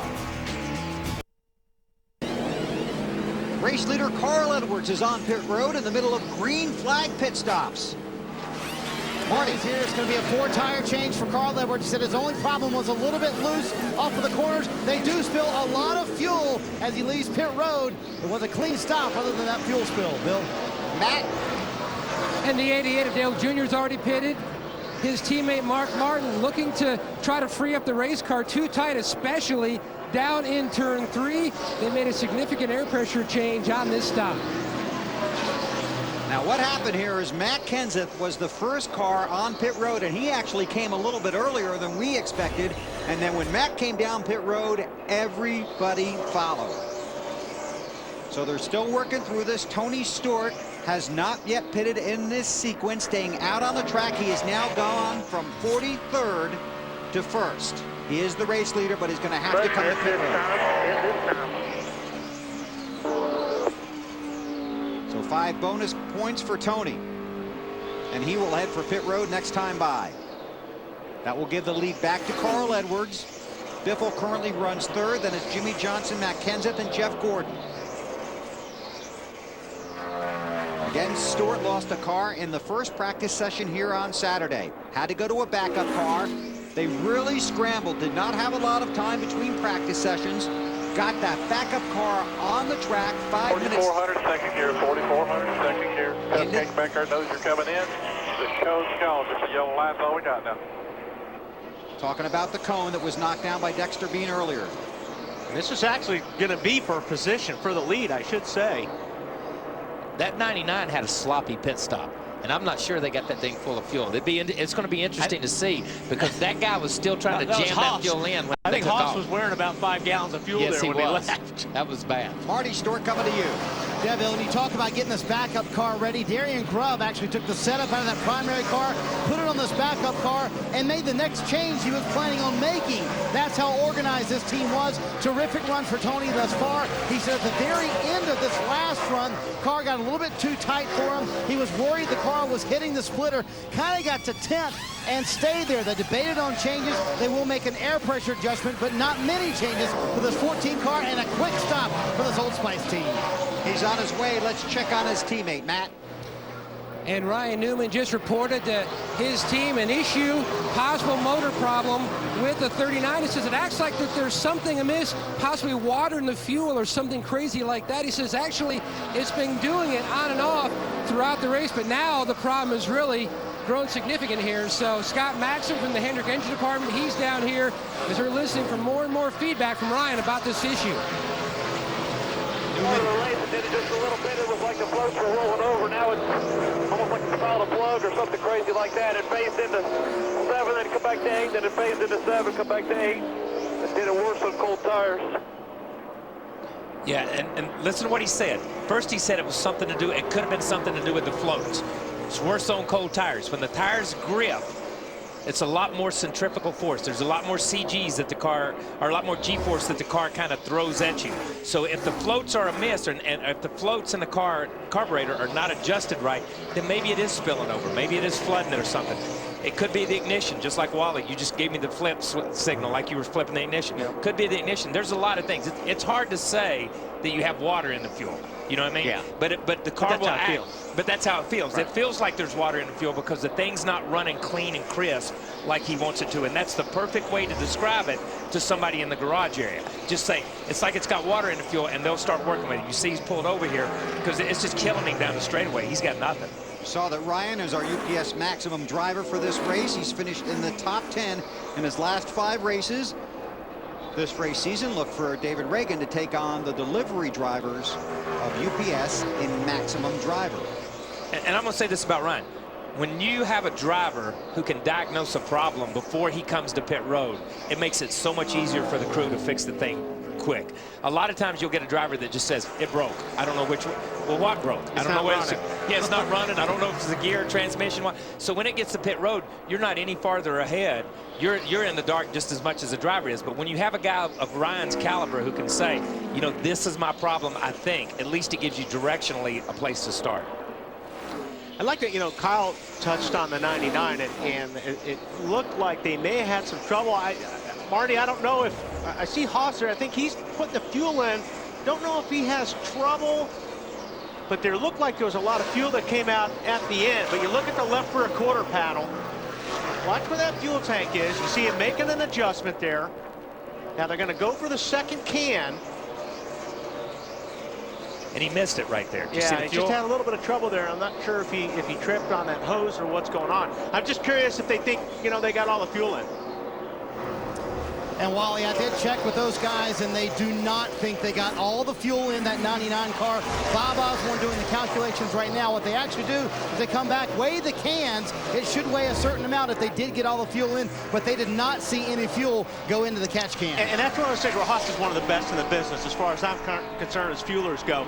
But that's just one of the things that you just never know. When you hit pit lane, you've got to be perfect. You got to be perfect. And here's the deal. I know they're weighing the can. There's a lot of fuel on the ground that didn't go in the car, came out of the can, so they really don't know where they're at. But the big signal is that catch can man isn't waving, because he knows when that overflow is coming into the catch can. Edwards leads, a lot happening.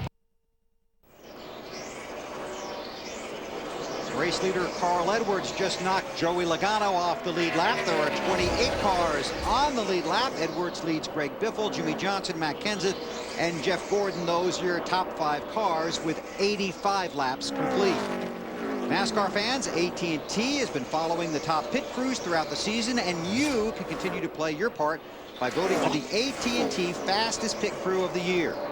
TNT will reveal the standings each week, so you make sure you vote for your pit crew from your AT&T phone. Simply text in the car number for the pit crew you think is the fastest and most valuable in each race to 2258.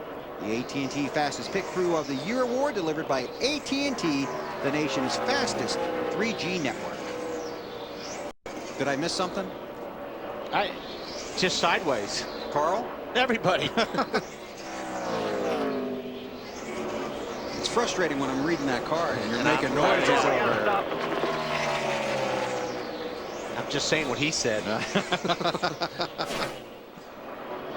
laps. 7 laps. Is he going to have to pit in 7 laps to 99? They're way off on fuel if that's what they're talking about.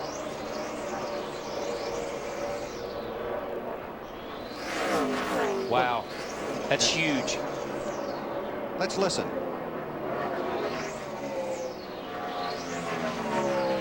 But I got bad news. We are going to have to short pit. We did not get you full. All right, tempo.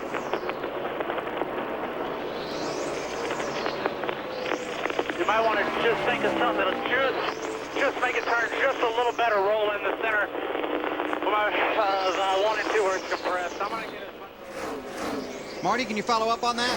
Yeah, I can, and that 7 laps was when Carl Edwards will have to pit. That was the number to him from Bob Osborne. They calculated it. We told you Bob was working on it, trying to figure out when they had to pit. Very dejected crew, and this is a crew that traditionally has been very good for Edwards, but they're a little down right now. Obviously, they'll have to come in way earlier than everybody else in about 6 laps now for Carl Edwards. Okay, very dejected crew. Not a dejected driver, though. You heard him come back. He's still fighting. He said, okay, we might want to take this adjustment. We might want to do this. If this had been Kyle Petty in the car, I'd have cut somebody's head off. I'm telling you, if I'm leading the race and something like that happens, I mean, you just go crazy. But, I mean, Carl handled that incredibly well, and I think Bob and those guys in the pits did also. Yeah, that's right, Kyle. Yeah. No, I don't know how he's being so calm about it. Here's a good shot of Carl right now, and the man at work right there. And his car, if you watch him, I mean, he's obviously leading. His car's probably working better than anyone else, but you're still going to see him working that steering wheel. This is off of turn 3. Going to take a little bit of a drink. He took his hands off the wheel. Yeah, you're driving with your knee. You can do that. You drive with your left knee. 86 to a 96 behind. See my wife do that all the time on the freeway. Yeah, I used to do it when I would Twitter all the time. I'm not doing it you're now. I'm really, sorry. you're a Twitter maniac, man. Sorry. But you see him working the wheel, and I mean, this is just something with this car now everybody's going through. Is you're busy around this place. Now, just a couple of things. Obviously, they got very little fuel in that car. Very little fuel. If they're pitting this fast, right. They got that 1 can in, but they obviously didn't get hardly anything from the 2nd can in. And we've gone about 62 laps now of green, make that 72, and this is the most consecutive green flag laps here at Pocono since June of 2003 when we went 92 laps. You know, here's the other thing. The first TNT race would be good enough some drama here. All right. Chad 4. How does he have the presence of mind to think of that? Thanks for the tagline there, Carl. But I tell you, the thing is, you know, at least he knows he's got a car that's capable of A, getting in position to get his lap back, and B, outrunning these guys, or at least running with them. So he's not crazy thinking he's going to lose something he can't get back, because we're only 90 laps into a 200-lap race. This is 6th place here. Jeff Burton taking a spot away from Kurt Busch. Good run for Burton. In a season that has seen the Childress teams really struggle. There's that Mark Martin guy. He's almost in every shot, it seems like, when you show the guys up front. Mark Martin, he just hangs there, man. Yeah. I'm telling you, like we said earlier, Mark will hang there around the top 8, top 9 all day long. Then all of a sudden, when it gets close to being the end of the race, he's in the top 3 or 4. Okay, let's go back and check in on the Ryan Newman situation that's been developing. How about it, Matt? Bill, down here in the 39 pit, Jeff Andrews, Scott Maxson from the Hendrick Motorsports engine department. Long conversation with Jay Nolan. He's the engine tuner here on the 39. Now, they've formulated their game plan for when they go into the hood. One thing that they're going to do, they've already got a carburetor primed, ready to go if they make the carburetor swap. What they're going to do is they've got Crayola crayons, and they will take these crayons and they will go to each spark plug wire to try to find which plug wire is not hot. That way they can try to diagnose which cylinder. Then they're going to swap out that plug wire with the plug wire they've got here on the engine tuner's tray here in the box. So they're getting their game plan together, trying to figure out exactly what the problem is under the hood of this 39. You know, what would your dad or my dad do in that situation? on the and what? They grab the wire to see if it shocks. Yeah, if it shocks you, then it's good. Then it's good. If it's not, if it doesn't shock you, it's bad. Don't worry about it. That explains a lot right there. How about it, Larry? Yeah, I mean, actually what they're going to do, I know Matt talked about them taking a crayon and touching a plug wire. What they'll actually do is touch each header, each cylinder, and that will tell them if there's a cold cylinder. And you know, the thing about the carburetor, if you can catch a caution here, you can change that carburetor out without losing a lap. But I've got to believe what they're going to do, as long as the thing is running, and he's still about 16 or 17 seconds from going a lap down, is they're going to try to ride this out as long as they possibly can with the hopes of getting the caution. And going back to that, your dad and my dad would still grab the wires. Yeah, they grab the wires. No problem. Hey, let me ask you a question, Larry. On the issue of the plug wire, and we're looking at it, you know, could it be that the plug wire, and we see the 11 car just pushing him down the straightaway to give him a little bit of something, because 11's got nothing to lose, which is pretty cool, really. But, you know, on the issue of the plug wire, could the plug wire just be leaned up against something because maybe a heat shield or whatever and just burning through and shorting out? And I'll be honest with you, Kyle, I have had a situation here at Pocono, at road courses and short tracks, where a piece of rubber off of a tire would just go up there and knock the plug wire off. That's going to be the first thing, just a visual to make sure they don't have a plug wire that's actually been knocked off the spark plug. 26 cars are on the lead lap. 5 cars are out of the race. Marlin, Blaney, Nemechek, Gilliland, and Carpentier. Edwards is the race leader, but he's going to have to come to pit road early. There's the 99 Aflac Ford of Carl Edwards, because they didn't get enough fuel in it during his last pit stop. It's Elliott Sadler in the 19. We're told it's 5 laps before he comes in, so we'll step out. This is NASCAR on TNT. Hi. The drama is building for Carl Edwards, and he knows it. He's the race leader, and he's got a very fast car. He just does not have enough fuel. He's going to have to short pit, and that could come any time. Here's today's Burger King field summary. You see we've had 7 leaders, 10 lead changes, and the 5 cars are out of the race. Edwards has led the most laps, 53. Jimmy Johnson has led 31. Gordon, Kurt Busch, Tony Stewart among the leaders of the race today.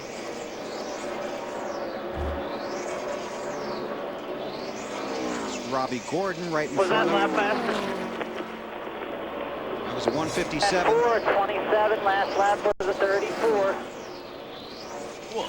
Yeah, and obviously he tried something different to ask, okay, was it faster? Maybe he got across the tunnel different. Maybe he did something different. Maybe he got a drought, whatever it may be. But he's trying to figure out what I did that lap. Was it faster? And if it's yes, then he'll do it again, or try to do it again. How many times do you run a fast lap and then ask if it's faster, and then you never hit it again? Marty, what's the latest down there? Well, and what Carl's done, he's done that the last couple of laps. He's trying to experiment with lines, just like you guys are saying, trying a couple different things each different lap, trying to play around to see if there's a way to get this 99 even faster. Clearly, they have a fast car, and they hope it continues to stay green here at Pocono. If this all stays green, this will all be a moot point, and Carl Edwards will pit. Everybody else should pit about 5-6 laps later, and everything should be okay. Hey, Marty, they don't want to guess wrong here. Yeah, exactly. They don't want to calculate it wrong, Bill, because if you run out of fuel here, forget about it. You can't get back to pit road, especially as long as this racetrack is. So they want to calculate it correctly. Bob Osborne has given them a couple different numbers a few times, but right now, looking maybe about lap 97, 98 in that range. 97 complete now, 3 laps from halfway. Yeah, you never run out of gas in 3. No, never. Never, ever do you run out of gas at Pocono in turn 3. So going past the pit entrance or turn 1. Larry. Well, here I'm going to challenge Marty on they want it to stay green. I don't think they want this race to stay green, because Carl Edwards has been able to run about 31 laps on a tank of fuel. He pitted on lap 76. If they had have gotten it full, he could go to 107, which would make it a 2-stop race. But if he's going to pit here about lap 98 to 99, he's still going to have to make 3 more pit stops, and when everyone else pits, it'll be a 2-stop race. So he's going to have to make an extra stop should we go green to the end of this 500-mile race. There's smoke coming out of that calculator. I can see it from up here. Hey, and that's an excellent point, Larry, because last time we had a guy get out of sequence and out of cycle, the rain came halfway through the race, and Jeff Gordon won it because he was out of cycle. Now, what you're saying here is because he's out of cycle, if the race goes the way it is right now, he'll be one more stop than everybody else, and it'll go the wrong way. It's Greg Biffle, currently second. Jimmy Johnson runs behind that Ford in a Chevrolet. Ralph, can you talk Jimmy Johnson now? You know, when you're getting in your car and you want to have a little fun stepping hard on that accelerator and smoking the heights can be a good time if you're going to deal with the tire bill. However, when you're trying to drive off the corner and keep in front of the guy behind you, it doesn't help you at all. Take a listen to Jimmy Johnson and the problems he's having with it.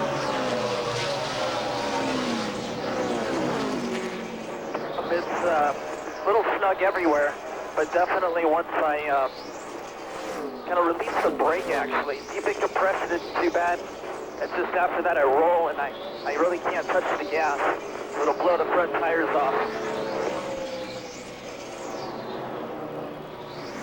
Johnson's crew going to try to adjust that for Jimmy when he comes back around, getting ready to make their next round of pit stops. But guys, you got to be able to get those tires to grip and drive you forward. Finding good drive out of the corners. One of the things we're hearing all the teams talking about today. Yeah, that's almost a strange comment, because what he's saying is when he gets on the brakes, he's setting the car on the front tires. When he gets off the brake, it's okay, but when he goes to gas, it just blows through the front tires. So it's almost like it's got too much rear grip for the front because he's just driving through the front tires. Right, yeah, that is. We're at the halfway mark. 100 laps are complete. Working lap 101. And hearing that Carl Edwards could make his visit to pit road this time. There's the 99 Ford of Carl. Leads by this time. Nice and smooth, fellas. 2.3 seconds Clear ahead out back, half straightaway, buddy. of Greg Biffle.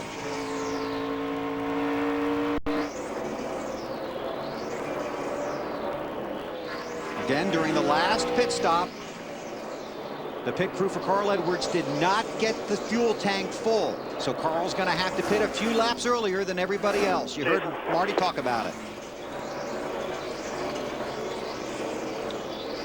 So Carl Edwards comes to pit road as the race leader. Long drive down to you, Marty. And Kyle mentioned it, Bill. They've been encouraging the crew the entire time. Carl on the radio telling the guys, listen, smooth stop. We are not in a hurry. Don't worry about it. Hopefully everybody else will have to make a green flag stop here, and everything will sequence back the way that they wanted to. He said the car, very good in turn 3, a little too tight in 1 and 2, which is backwards of what they were before. So they're going to go halfway on the adjustment they made last time and take 1/2 round out of the left rear wedge. 4 tires, very smooth stop this time, as they do take their time and make a nice stop. Yeah, they got it all that time. Yeah, that was a good stop. How good is that sound? You can hear that guy pull the tear off the window. I mean, and I'm deaf. I can hear it. Did you see the catch can man waving? Oh, yeah. He was on top of it that time. So Carl Edwards returns to the track, and we'll see where he falls in. Hey, guys, one good thing about being the leader at Pocono and having to make an unscheduled green flag stop, he's still going to be on the lead lap. It's the benefit of a 2.5-mile track. There's Greg Biffle, the race leader. You know, that's one of those times when you come off turn 4 or turn 3 here and you're running like 5th or 6th, and it's like, my God, is it time to pit already? What's he doing? Because you're not a teammate and you don't know what's going on. Jeff Burton headed for Marty. Yeah, a little bit early, Bill, and their Childress cars really haven't been getting as good a fuel mileage as some of the other cars. Burton says his car has really been an enigma today. Tight at times, loose at times. He feels like part of that was clouds, part of that was sun. So what they're going to do is an air pressure adjustment for Burton, trying to make it better in turn 3. That's where he said the car is a little too tight. That's where he was very good earlier on. So he really wants to kind of go back to where the car was earlier. Quick 4-tire stop for the Caterpillar team. That's not pitting early. That's like a half stop right there. Caution is out. That was a half stop. This is good news. Jimmy Johnson. Oh, wow. Over the He's to his line. pit. Blew that one. 5, do your stop now, do your stop. Ralph. Well, Jimmy Johnson dove down pit road here, and they're sending it back out. We're going to try to get the story on this for you, and we'll be right back with you with more here, Bill. This is going to be good for these guys because he was second. When the caution come in, he just dove to pit road. Now he's going to be up front. He had to be coming to pit road before the caution. Right. So if he hit that cone and the caution was out, this is going to hurt him. going to help Carl Edwards. We need to see footage of this to see whether he comes straight from the wall down or whether he was already coming in. Still looking to see where the leader is and where Jimmie Johnson will come back out onto the track. If he did time it right, you're right. I mean, if he's not going to get penalized, if they were coming in already, the caution came out, he's going to be sitting pretty. Let's go on board. There's Greg Biffle, who scored as the race leader. And this is on board with Jimmy. Yeah, he's already down. Pit. Yeah, but don't you... Back up. We got plenty. You have to be past that cone in order for it to be legal. So this is going to be a penalty. Yeah, I'm going to argue with him because the cone's not there. No, it was there. It was just way out there. But he had already committed to come down pit road because you saw him as we were talking. He'd already come to the bottom of the racetrack, and he locked it up.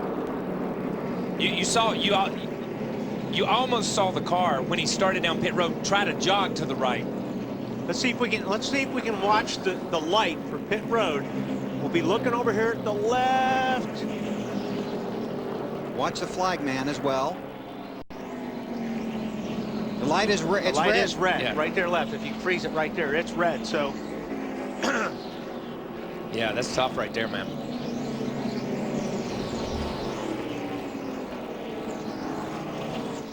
So we're under caution. 104 laps are complete. Greg Biffle has scored as the race leader. Then it's Matt Kenseth, Jeff Gordon, Mark Martin to 4th, and Tony Stewart in the 5th spot. Then it's Kurt Busch, Kyle Busch, David Rudiman is 8th, A.J. Allmendinger 9th, and Casey Kane to the 10th spot. And don't forget, we're going to have a double file restart shootout style. Now, if you go back and listen to that, if I heard it right, they said the caution is out, but then somebody said pit. And somebody made a commitment there for Jimmy to come in. And that's what I was going to say. What I was get ready to say was, somebody did say pit. Where was he at on pit road when they said? But was he already past the cone? And Chad said, thinking in anyway. Chad's, I got to take this penalty. I got to go ahead. We might as well go ahead and pit, because the deal is, if they penalize him, he goes to the back of the line, but he doesn't have to come back down pit road again. And it almost sounded like it in his voice. If you listen to Chad, it's almost like, you know what, or just come on. You may as well come on in. Yeah, we're hosed. Yeah, you know what I mean. We blew the commitment line. We're hosed. We got to take this. Let's take our medicine, go to the back, but let's don't have to come back to pit road. And we're still waiting to find out who will get the lucky dog free pass under this caution. Okay, pit road is open. Jimmie Johnson will restart tail end of the field for pitting early. Cars to pit road, led by Greg Biffle, the race leader. Ralph. Greg Biffle makes his way down pit road. Rodney Fetters runs around with the jack to get the 16 up into the air. This car's been very tight this whole run. They pull up a tear up. They're going to make a wedge adjustment in the rear. On the left, they're going to take one round out. Matt. Jeff Gordon, the 24, says the car a rocket over the first 10 laps of the run, but then it goes extremely to the tight side, especially in traffic. They didn't want to make a significant change. They want to see how things are going to cycle out, Lindsay. Matt Kenseth says that his car's a little bit too tight, so they're giving him a chassis adjustment. They gave him 4 fresh tires. He was trying to come in the last time, was upset because he was coming to go, then said, wait a minute, the light's on, I got to stay out. So his crew chief, Drew, said, just make sure that you're minding your fuel, Marty. Lindsay, Tony Stewart with a 4-tire stop that time. He said the car was a little too tight early in the run. They went back on the previous adjustment with air pressure, trying to loosen them up, especially on those brand new tires, Bill. Thanks, Marty. Free pass will go to Bobby Labonte in the 96 car. So under caution here at Pocono. Watch Matt Watch Kenseth. the 17 car. The 17 car starts and then doesn't commit. 48's already gone. Straighten out the running order when we come back to Pocono. On your cell phone, just text RACE to 42100 to sign up. By Burger King, who reminds you to have it your way. And by Aflac, we've got you under our wing. Jimmie Johnson is back on pit road. He will start at the tail end of the field. Right now, the field has been given the 1 to go. The 39 of Ryan Newman, too fast exiting. He will also restart at the rear of the field. The pace car just waved around a handful of cars. They have passed the pace car on the front stretch. They are going down the back stretch and will rejoin the field at the back of the pack. And as we mentioned, Bobby Labonte is the lucky dog. Robbie Gordon, Joey Logano, Juan Pablo Montoya, Michael Waltrip got the wave around. This is a double file restart. Those are all the lead lap cars in the first few rows. Then you'll go back to the first car off the lead lap, and that will start behind all the lead lap cars. It's how they came off of pit road. That's how the non-lead lap cars will line up. And the wave by cars are just now going by. Right. They got a long way to go. They got a long way to go. Up. These guys are all the way over it, almost to the tunnel turn, and the wave guy got by. They're just going into turn 1. And again, it's leader's choice. The leader of the race is Carl Edwards. Leader's choice as to whether he wants to start on the inside or the outside. And so far, the popular spot has been the outside. Yeah, and that'll change on racetracks. I mean, you know, that's one of the things people go, why, you know, the pole sitter always starts on the inside when they start the race. But as these races go on and these tracks change and everything, sometimes that outside route's faster. This is a great shot. You see the wave by cars catching up the way they're supposed to. Right back here in the back. I'm not good on the telestrator, sorry. And the cars that were penalized will have to drop to the rear of the field, the 48 and the 39. Which is the 48. The very last one is the 48 car because he is a penalized car.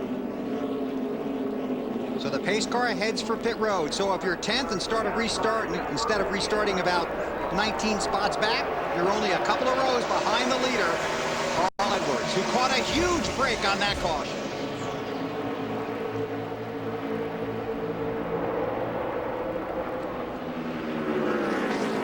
So now you've got one of the fastest cars at the rear of the field in Jimmy Johnson. That 31 car struggles on restarts. Yeah, he really does. He goes down and just goes straight up the racetrack. Look at this. Wow. And remember, these are lead lap cars up here fighting 3 and 4 wide now, not the lap cars on the inside. That's what's cool. The part I like about this rule is that it puts the best against the best on restarts from the first restart all the way through the last lap of the race. Is that Kyle Busch down there? No, it's Ambrose. Yeah. Looked like Ambrose. Well, he went right to the bottom and picked up a few spots. Yeah. You got to pick them up on these cars for whatever reason. You have to pick up as many as you can on fresh tires. You see the cars that got the wave around. Now they're on pit road. You can see them to the right side of your screen, right up here. These cars got the wave around. Now they can pit. That's the advantage of the wave around. Now they got to get in and get back out. Okay, but at least they had an opportunity to come around and pit. They're back on the lead lap. If you're a wave by car, you cannot pit. You must take the green on the racetrack, which is where these guys are. So it puts you back in the lead lap, but at the same time, you can't pit, which is the penalty for getting back on the lead lap. Right. Now you got to make that pit stop, get back out, and fight to stay on the lead lap. You got to hustle. And a place like this, though, it's actually a good payoff because you're going to get back out and not lose a lap. That's going to change at different racetracks. But they're just leaving pit lane right now. Well, it's going to be pretty close. Here comes Carl right now down across the start-finish line. So yeah. I think some of those guys are going to be able to stay on the lead lap. Roush cars run first, second, and fourth. Edwards, Kenseth, and Biffle. Tony Stewart's in the 3rd spot. Jeff Burton 5th. That's Kyle Busch in the 18. Rudiman in the 00. Jeff Gordon in the 24. Oh, my. I think Jeff wants by. Yeah, Jeff's wanting to get back up to where he was in the top 4 or 5, and he's back here racing with guys that he's not been racing with all day. Even though these guys are lead lap cars, he's not been racing with them all day. It's 8th, 9th, and 10th. Then it's Kurt Busch in the 2. I'm going to ask a question here because I really wasn't paying that much attention to the race, even though I'm sitting here in the booth. What was that caution for? Debris in the tunnel turn. Thank you very much. I'm sorry, I'm an idiot. You were twittering. You were busy. I must have been doing something because I was not paying attention. Caution came out, and we were so concerned about Jimmy Johnson being on pit road. I didn't really catch it. I apologize for that. We're here for you, Kyle. I'm sorry. I am so sorry. Some things never change, does it, Weber? Never. How long you and I have been doing TV together? Forever. Mark Martin in the 5. And here comes AJ. 7th spot right there, that 44 car. Inside of Jeff now he's in 6th spot. Yep. AJ's driving that thing today. Yeah, he wants 5th really bad. Nice job, bud. Nice job. Well, the Roush cars now run 1st, 2nd, and 3rd. Trouble with the 12 car. Yep. David Stremme will check on that when we come back to Pocono on TNT.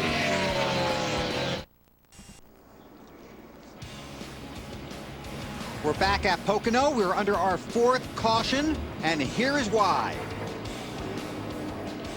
David Stremme into the wall. Yeah, you see him up there, and Junior's on his right, and Stremme just gets turned right into the wall. And then you see the 48's right there, and I'm not sure, it looks like he cleared the 88, but here's a great angle. On board with Earnhardt. Inside, still there. Keep digging there, come on, keep digging. One inside, clear high, in the middle, all clear. Down to pit road, Ralph. Chad Knaus wants to take advantage of this yellow to put some fresh tires on the car, make a small adjustment to the chassis through some air pressures and a chassis adjustment. They filled him up with fuel and he's ready to go back out, man. Service already complete, Ralph, on the 2 of Kurt Busch.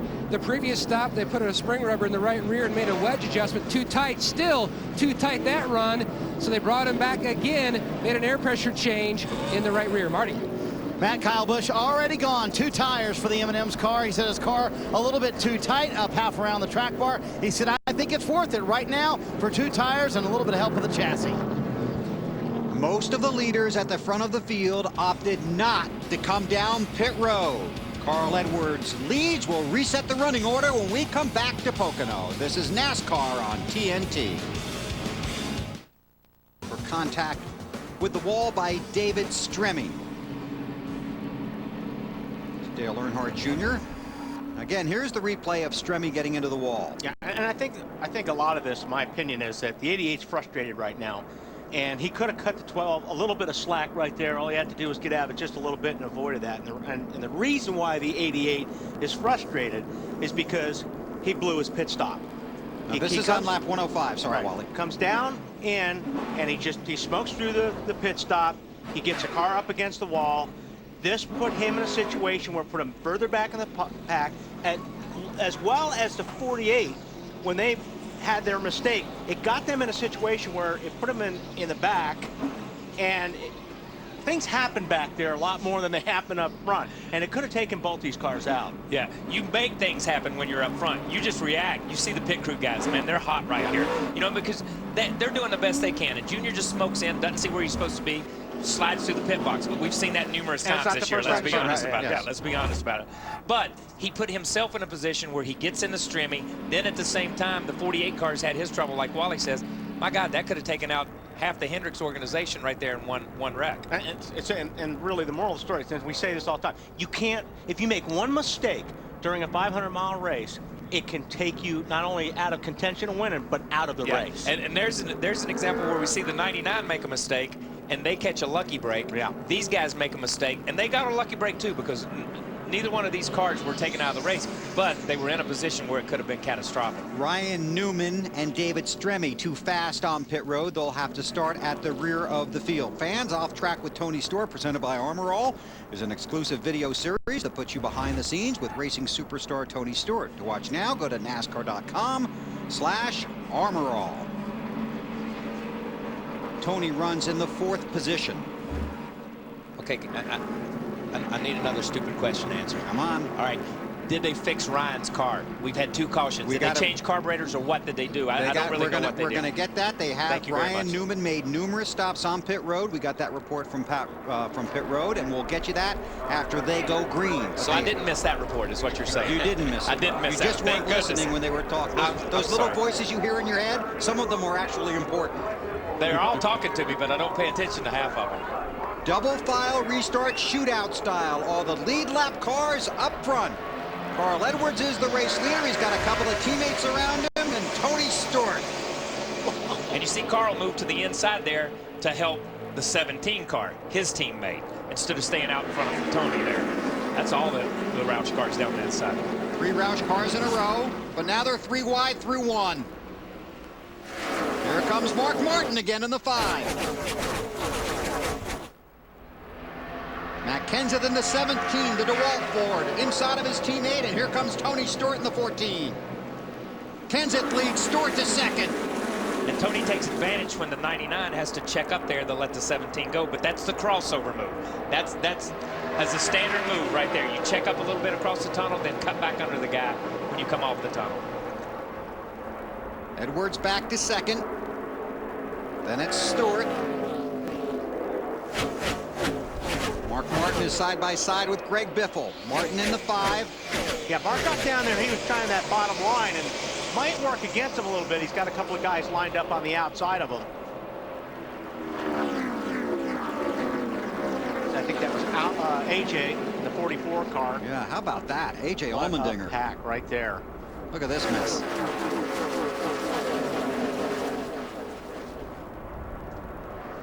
There's a 48 there. Yep. Jimmy Johnson. Casey Kane in the 9. McMurray in the 26.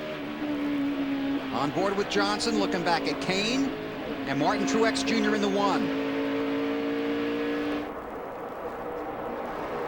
And like we're talking about, you want to get out of this as quick as you can. Yeah. I mean, right now Jimmy Johnson is trying to be careful, but he's also trying to get it past as many of these cars as possible.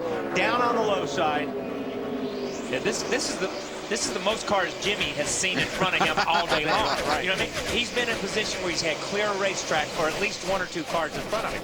So to get back to that clean air and to get back to a place where he's comfortable and safe, he's got to work his way through this pack pretty quick. And you can't run your line here. I mean, because, somebody else may be in your line. Your car is going to react a lot different in traffic than it does, like Kyle said, when he's out front and he's stealing all the air for his car, getting that downforce. So, yeah, it's a lot trickier in traffic. This is 6th place. Brian Vickers in the 83, the Red Bull ride. And here comes A.J. Allmendinger.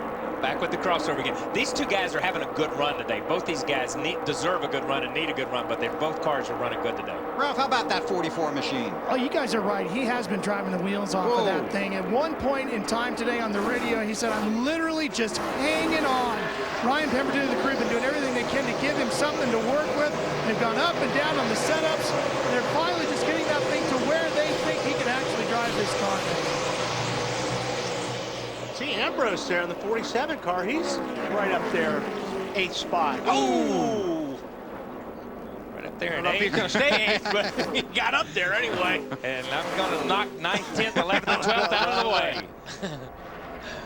Rudeman in the 00. Allmendinger. Here comes the 33 of Boyer. But these last 2 corners with the 47 car right there with Ambrose and with the 44 car, they get in the corner, they lose their momentum. Look how many cars drive past. Right. Just like Wally said all day, this is a momentum racetrack now with these cars.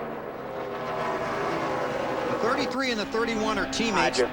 They were working together briefly there. Now up front, Carl Edwards trying to get the lead back from teammate Matt Kenseth. And he does. Clear, all clear. Edwards has led 71 of the 121 laps so far today. Then it's Biffle, then Stewart, then Martin. There's Jimmy Johnson looking to the inside of Ambrose.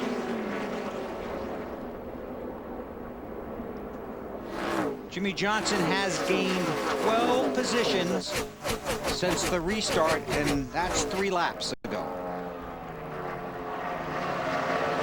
Jimmy Johnson on the move. It's a Chevy trying to catch a couple of Fords at the front of the field. Carl Edwards is the race leader at Pocono.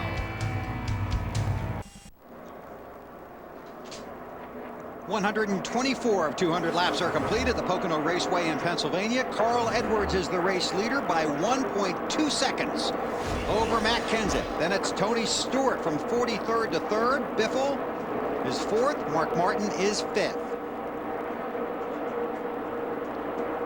There's a pack. Kyle Busch, the 24 of Jeff Gordon, and the 39 of Ryan Newman. And I think if Matt's not busy, he can probably give us an update on that 39. How about it, Matt? Bill, Tony Gibson called Ryan Newman to pit road, count him 6 times. Through a process of elimination, they diagnosed the issue as a bad spark plug in the number 7 cylinder. They changed all the spark plug wires before that. Then they changed the spark plug. He is now good to go, and he is quickly flying back up to the field. He has gone from 26 all the way up to 17th, and still knocking off cars. Back in contention, and Bobby Hutchins, the team manager, said to Ryan once they got the car fixed, patient and smart. 2 words that'll get us back up to the front. And Ryan said, and showing just where his humor was, he said, I might not be smart, but I might be a little crazy. And while you were doing that, he got another spot, got one from Kyle Busch. So Ryan Newman up to 16th. He's gained 12 positions since the last restart. Jimmy Johnson has gained 14 and currently runs in the 9th position. And look at this pack. Harvick, Gordon, Bobby Labonte's in there, Montoya. All right, now let's check out a fresh take brought to you by Subway Restaurants. Subway, fresh down to Larry Mack. Well, Bill, now that we're in the third 50-lapper of this 200-lap race, if you go back to the start of the race, we talked about our race trends or patterns. Now, average, this is the last 8 June races here at Pocono. The first caution has been average lap 20. Denny Hamlin had his problems, so we had 2 before lap 20 with Denny Hamlin on the racetrack. The number of cautions averaged 7 to 8. We've had 4, 2 for Denny Hamlin, 2 for debris. I'd say we might be on track to get to those 6 to 7 to 8 cautions. The longest green flag run in those 8 races, average 54 laps. Remember, we went from lap 16 to lap 103, so we exceeded that. We ran 87 green flag laps, and we actually had 2 green flag pit stops. And trust me, this is the one you want to watch closely. The last caution averaged about lap 189, but in 4 of the last 7 races here, we've had 1 in the last 5 laps. We are not done with cautions, I don't think. Not if you saw that 88 car, we're not done with cautions. I'll tell you what, keep doing that, and he's going to be one of them. Yeah, he got goodness. Big time loose in turn 2 there. That's Tony Stewart to second, taking the position from Matt Kenseth. And you know, Matt, that's 2 guys. You watch Matt, you realize how smart a race car driver Matt is. When those guys catch him, he pulls over in the straightaway. Change the game, brought to you by Viagra. 2006 Pocono 500. Jeff Gordon, a hard crash into the wall in turn 1 on lap 190. 1 year later, the 2007 Pocono 500. Jeff and crew chief Steve Letarte play their range strategy perfectly. And when the caution came out at lap 104, Jeff ends up with a range shortened win. Moments that changed the game, brought to you by Viagra. And some clouds starting to hover over the Pocono Raceway in Long Pond, Pennsylvania. 133 laps are complete, 200 the scheduled distance, 67 to go. Carl Edwards is the race leader. There are 28 cars currently scored on the lead lap. Time to take you through the field. Carl's up front. And let's see, I believe that's Marty Snyder's guy. Yes, it is, Mr. Weber. And those clouds you mentioned, all the crew chiefs looking to the heavens, going, wonder how that's going to affect my race car and wonder what I should do on this last stop to make a change for the possible weather that's going to be here. They're going to pit in about 4 laps for Carl Edwards. You'll see him on pit road. He said he's just a touch free on the gas. His crew chief, Bob Osborne, keeps saying, make that 14 car behind you do the work. Don't you worry about him. Tony Stewart is in 2nd place in that 14 car from 43rd to 2nd. Terrific run. Stewart on this run has not said 1 word about the race car. He was a little concerned about it being too tight early in the run, but so far it's been very good. Lindsay? You know what? You guys are talking about the weather. That's exactly what Matt Kenseth has been asking about on his radio. But right now, Matt's just satisfied that he was able to lead a lap in this race. For the past 4 races now at Pocono, he has been able to take the lead right now. He says he wants to free the car up a little bit. They can go about 20 more laps, Matt. And on pit road now is the 4-time series champion Jeff Gordon. His car loose in, tight in the middle, awful. He said you just haven't been able to do anything in the dirty air. Significant air pressure change. He's done, Ralph. Greg Biffle has spent a lot of time up in the top 4 today. That's where he sits right now in 4th position. He's still dealing with brakes that are not that good here today. The car tends to get tighter as the run gets longer. He's looking to get in here and free that car up a little bit, Matt. Running a solid fit is the 5 of Mark Martin. Martin says he really can't stand the car to be any freer, but yet it's still tight on entry into turn 3. But at this juncture, he's just going to have to live with it. Jimmy Johnson has been working his way back up through the field after taking time after those pit problems to get the car dialed in the way they like it. How good is it? Listen to Jimmy. Got a horse, boys. Got a horse now. Chad Knaus just said they're going to make the same type of adjustments, only go about half the way they just did. They're very happy with the way this race car is. And how about the 83? Remember, crew chief Ryan Pemberton was really scratching his head on what to do for Brian Vickers earlier today. This is a driver that finished 2nd here in this race just a year ago. They seem to have found a pretty good adjustments. They've been working on it all day. They're running 7th. And David Rudiman, he won just a month ago at Charlotte. His car's been too tight in turn 3. Can't get it to roll through the corners, but they're working on that number 8. And Marty, it sounds like your car's coming down pit road for 31. Yeah, Ralph, green flag pit stops really starting here at Pocono, and this round, Jeff Burton has said his car just terrible on this last run, said it just has absolutely no grip, and they've lost the grip in turn 3. That's where they were very good earlier in the race. Remember, Burton and Carl Edwards pitted a little bit out of sequence with everybody else, so they have to pit a little bit earlier than everybody else. 4 tires and a wedge adjustment trying to get this car a little bit better for Jeff Burton. Carl Edwards coming down pit road too, Bill. So Carl Edwards gives up the lead and comes down pit road. Tony Stewart follows him down pit road. Working lap 138. There's Stewart in the 14, Edwards in the 99. Ralph, you're first. Oh, the 48 is in, and things really crazy down here on pit road as Sam Hornish Jr. came in very hot and almost right into the pit box of Jimmy Johnson. They get the car service and fueling is done. They are about ready to go. Marty. Your leader, Carl Edwards, on pit road. We told you he was just a little bit free on the gas. A quick stop for these guys went on. A little longer on the left rear for Carl Edwards. He will, however, beat Tony Stewart back onto the racetrack. It was 4 tires and an air pressure adjustment for Edwards. 4 tires, no changes for that 14 car of Tony Stewart. Nice job, Marty. Thanks a lot. There's your new race leader, Matt Kenseth, but he's going to slow down and come visit his guys on pit road. Slows down for the commitment line. Coming to you, Lindsay. Thanks, Bill. Matt Kenseth just said, you guys, I want you to free me up a little bit, and please give me a tear-off. That's because the last one they did, Bill, was actually covered with bugs. Matt Kenseth right now slowing on, coming down here. The last problem he had, he said he was a little bit too tight, Ralph. Very minor adjustments here for the 16 car of Greg Biffle. Very happy with the way this car's handling. Fuel tires, he's away, Matt.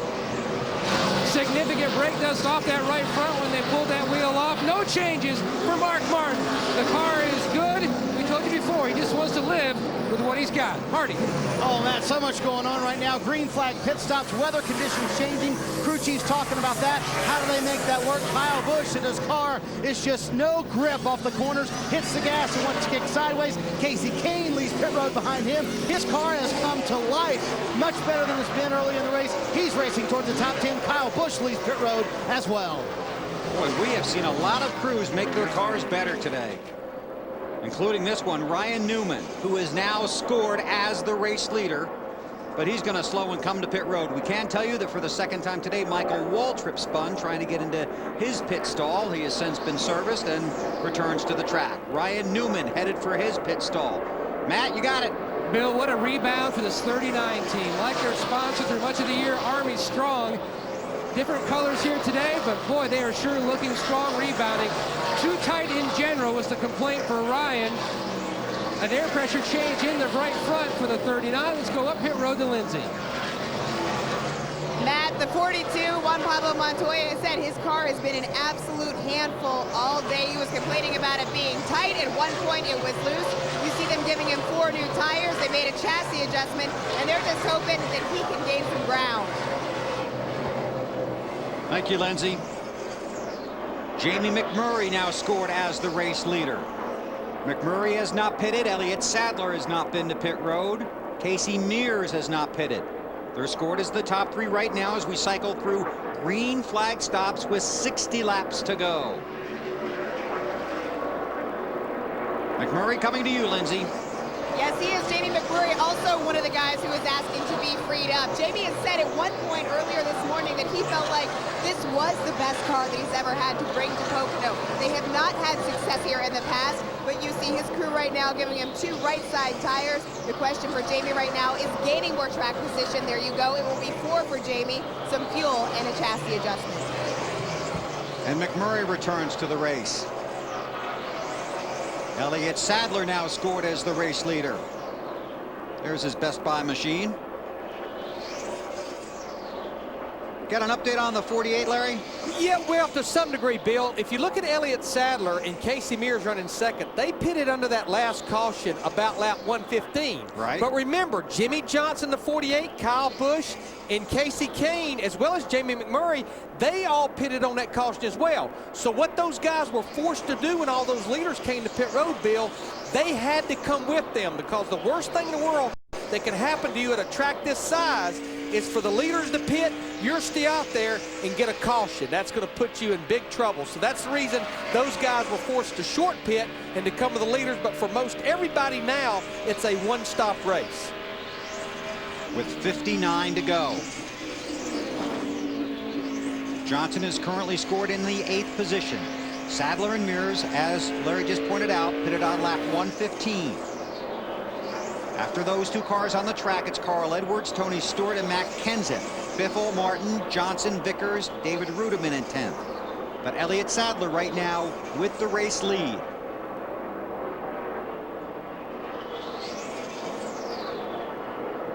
See how this works out for him. Here comes Sadler to pit road. So he gives up the lead. Mears stays out. Lindsay? Elliott Sadler, sad to give up that track position, obviously, but he pulls down onto pit road. Sadler has also been saying his car has been too tight. The guys getting ready on the wall. They're now jumping over. They're going to give Sadler 2 right side tires. He had been telling me earlier that he didn't know Pocono, obviously not one of his favorite racetracks, but Elliott feeling strong about the car they had. It will be a 4-tire stop for him. Bill? Thanks, Lindsay. You saw the 99 go around the 07. So Carl Edwards takes the lead from Casey Mears, and Mears will probably head to pit road in the next lap or so. So Carl Edwards has led 86 of 142 laps, and he's leading this one at Pocono. On TNT, Carl Edwards is the race leader, 2.5 seconds over Tony Stewart. Then it's Matt Kenseth, Greg Biffle, and Mark Martin, the top 5. Jimmy Johnson is 6th. Brian Vickers, David Rudiman, Clint Boyer, and Casey Kane are the top 10.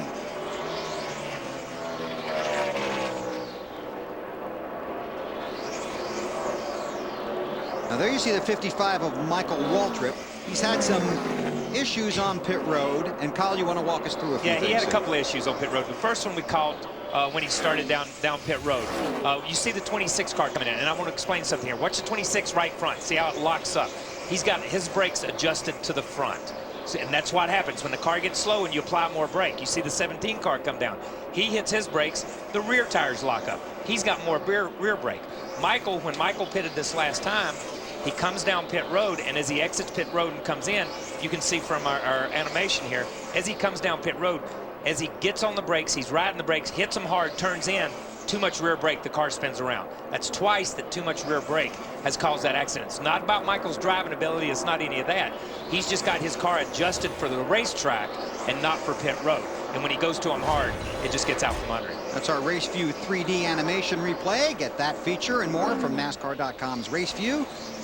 Now for half the price. Check it out at NASCAR.com/raceview. Tony Stewart in the 14. If you weren't with us at the beginning, Denny Hamlin had all kinds of issues at the beginning of this race. Denny in that 11 car is still 22 laps down, but by the team getting it fixed and getting him back out there, he has moved back into the top 12 in the point standings. It was a water pump issue for the 2 car of Kurt Busch. And that Miller Lite Dodge team has worked on that. And Kurt returns to the track.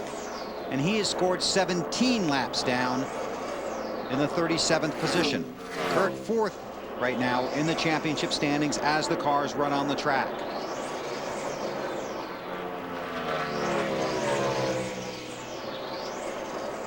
So it's Ford at the front of the field, followed by Chevrolet. Looking for our first Toyota, Brian Vickers, followed by Rudeman. Here's our Toyota driver update. Now you see Vickers in the 7th spot. Ooh. Now we saw Vickers around backwards almost right there. He caught that thing. That thing, that's loose getting in the corner. You hear Wally talk about being free getting in the corner and not really wanting to get into the corner. That's free getting in the corner.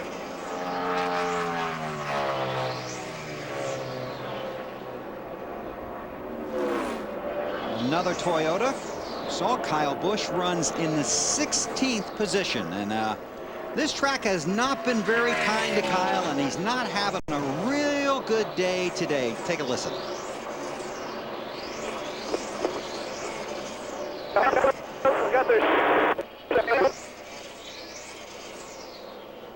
Well, we'll try that again. We'll work on that. Maybe he just beeped himself. Maybe that's what that was. He was monitoring himself. But he was not very happy with how the car the transmission that we heard him when he was talking before was, this car's got no forward grip.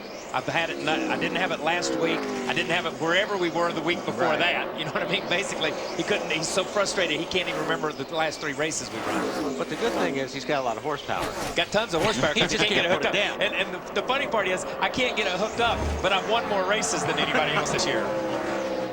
What's wrong with you guys? But that, you know, that's just frustration. That's the frustration of coming out of last night, and he had such a great car last night. Look at 77 car swaps a little bit right there, but he, you know, that's just his frustration level at coming to places where he really feels like he's got a car that should be good, and it's not. Ryan Newman in that 39 car. That's the 13th, 14th, 15th, and 16th back there. And that's number 1 right now, the 99 up front. More savings, more doing. That's the power of the Home Depot. By Sprint. NASCAR Sprint Cup Mobile. It'll change the way you experience the race. And by McDonald's. I'm loving it. Less than 50 laps to go here at Pocono Raceway in Pennsylvania, and there are battles all over the track. That's the 83 of Brian Vickers, the 00 David Rudeman. And here comes Clint Boyer in the 33.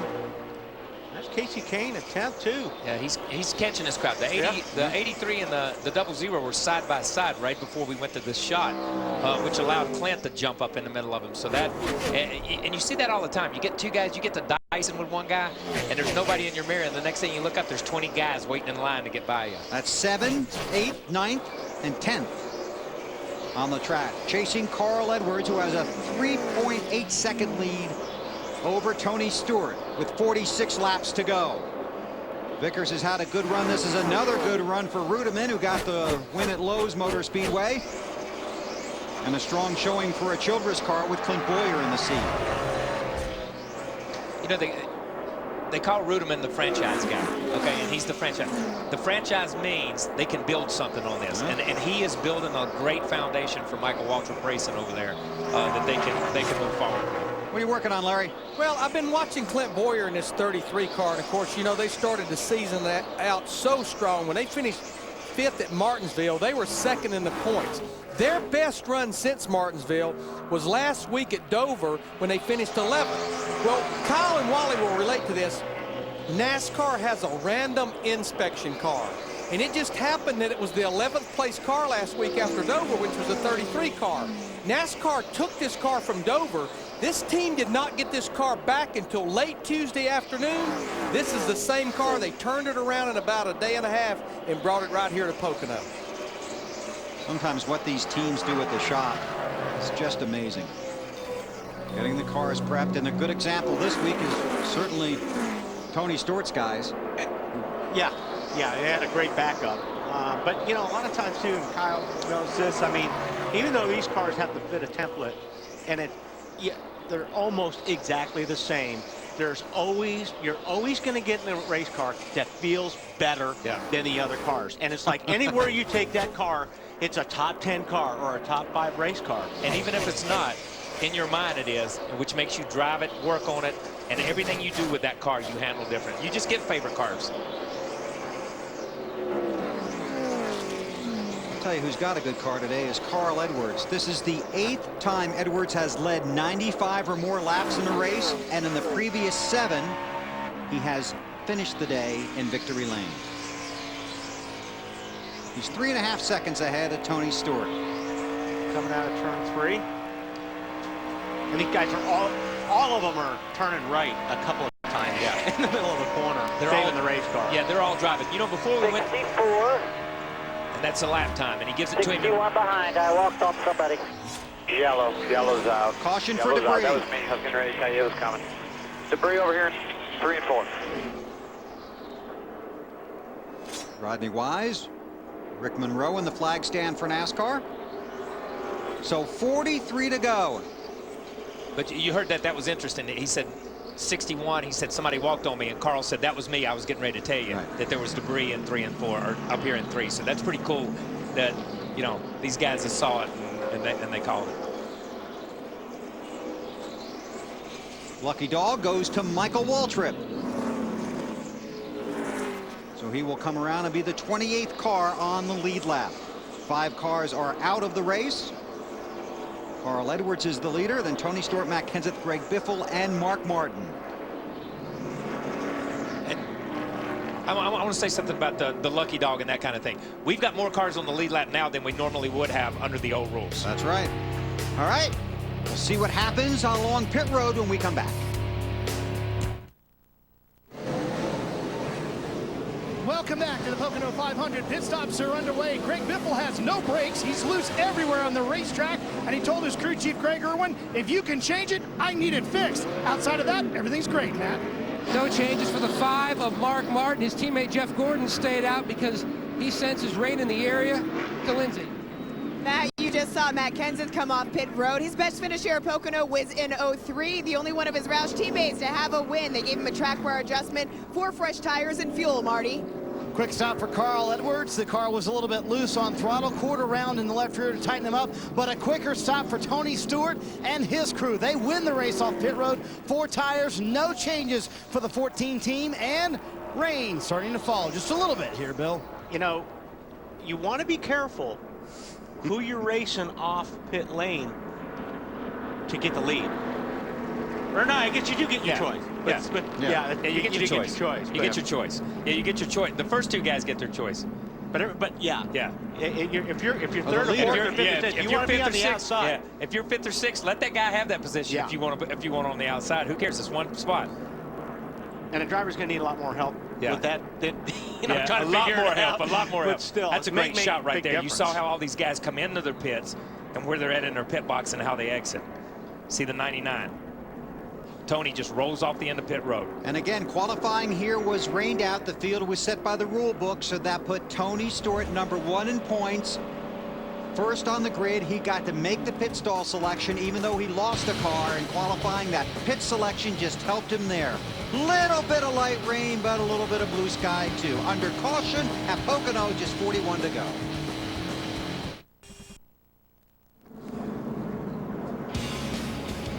Under caution at the Pocono Raceway in Long Pond, Pennsylvania. Brought out by debris, and now a little shower over one portion of the track, but there are blue skies right above the infield, so hopefully we'll get back to green flag racing soon. There you see the 24 of Jeff Gordon. Last pitted on lap 134. We're working lap 162. So Jeff did not pit under this caution. He is scored as the race leader. And as we told you about a little earlier today, 2 years ago, he won this race using rain strategy. Love Steve Letarte and Jeff Gordon, man. Hey, you got to love that call. Guess who's back? TNT's Race Buddy. Log on to NASCAR.com now and watch up to 4 live camera angles at once with the new TNT Race Buddy Mosaic View. TNT Race Buddy, he hangs out at NASCAR.com. And you can send us a question if you want, and the truck tells me we've got a question. Actually, I saw that thing, really took a look at that. The race buddy? It's really cool. It really is. Here comes a question. Is regular air or something else used to inflate the tires? It's helium. What? Helium. No, helium. That's actually nitrogen. What are you saying? What is that? It's that stuff you take out of a balloon. Yes, that's exactly right. And the reason for that, it's more consistent heat-wise. It's more consistent air. The air that we used to use has moisture in it, and as the moisture gets hot, then the tires build up a lot more. So they went to the nitrogen to keep the buildup in control, and that was Goodyear did a lot of work on that to come up with that for these guys. And you can also get that now for your tires in your passenger cars nowadays too, as well. That's what I hear. I didn't know that. You can? Yes. I went to that NASCAR garage. That's what they say at NASCAR garage. Oh boy, it's going to be a long 6 weeks. Under caution, Jeff Gordon scored as the race leader, but Tony Stewart won that race off of pit road. We'll turn off the rain and hopefully go racing soon.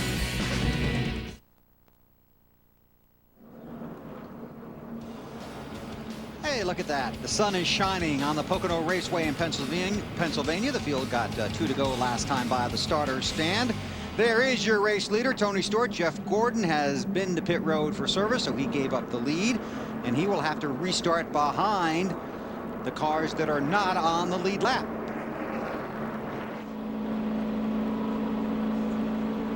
Time now for our AT&T pit crew of the race. Larry Mack, is this these your picks here? Well, it is. I mean, I think the obvious is the 14 crew led by Darian Grubb sitting up there leading the race, won the battle off pit road that last time, and doing it with a backup car. Look at the Kenny Francis-led team, the 9 car of Casey Kane. They had the throttle problem. Now they're sitting there running up in the top 10 and 8. And then think about Ryan Newman, Tony Gibson, the 39 car. Change the spark plug under caution, and they're still on the lead lap, solidly up in the top 15. Well, how about a pit crew interview?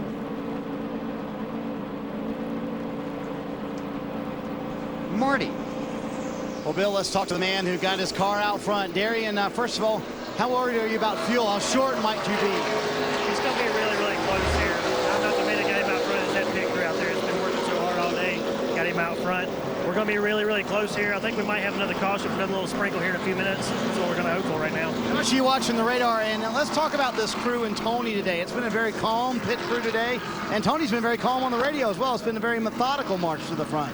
That's what we're all about. We're staying calm, taking care of business right here. All right, Tony Stewart out front, and Darian promises one more rain shower. We'll see if that comes true. Been a number of cars waved by the pace car. They'll come around to be behind the pack as we get the restart, and these cars have come to pit road to top off. Yeah, now these cars came to pit road to top off. Now what they're going to have to do is they go behind everybody else, just as you explained earlier. You've got lead lap cars, then you've got lap cars, then you've got these guys who came to pit road the next time. They've just got to fall in line wherever they can fall in line. They can't drive up to the front of the pack. 31 cars on the lead lap. Matt. Bill, the bad news for Jeff Gordon, the rain stopped. We're getting ready to restart the race. The good news, they came in and pitted. They can go the distance. As soon as Jeff left pit road, Steve Letarte put him in fuel conservation mode. The 39 of Newman came in and topped off, as well as a few others, but the cars up at the front, Letarte told Gordon they cannot make it. The 24 feels like they're sitting in a pretty good spot. Thanks, Matt. And just to put a period on Larry Mack's deal, fans, we want to hear from you. Cast your vote for the AT&T fastest pit crew of today's race. From your AT&T phone, text in the car number for the pit crew you think is the fastest and most valuable in this race to 2258.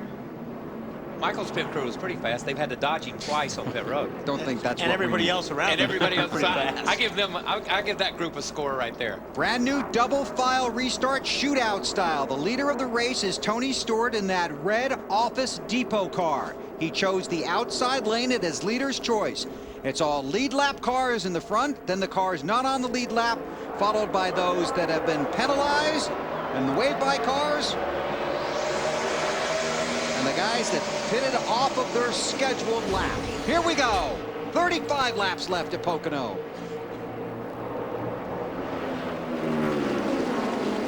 Okay, and what I was trying to explain earlier before I was tripping over my tongue, Greg Biffle raced Kansas really hard, but came out third. He had to start on the inside. Look where he's at now. The outside is where you want to restart on these races.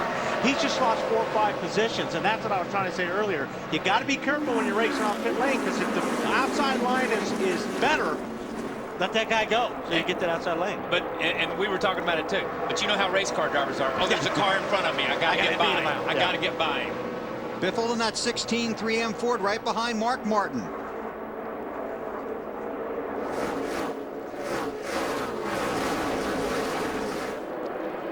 Look at this. Kenseth, Kane, Boyer. Tony Stewart is the leader. Carl Edwards runs second, then it's Jimmy Johnson. Then this 3-wide battle as they head for one. You know, this is the first time the 9 car's seen anything close to clean here all day long. So we don't know what he's going to do. This is a new guy in the mix because of the double file restart rules. It's a new guy in the mix. And that looked pretty strong right there for Casey Kane. That was a pretty strong move. 3 of the wave around cars have been on and off of pit road. They're at the rear of the field. We check with Marty. Well, recall Casey's day guy. He had a terrific car early on, came to pit road, had a sticking throttle. They had to pull up the hood, fix that. His car since then has gotten progressively better. The last 2 stops for Casey Kane, no changes. Clearly the car very good here at the end of the race as well. Coming to 33 to go.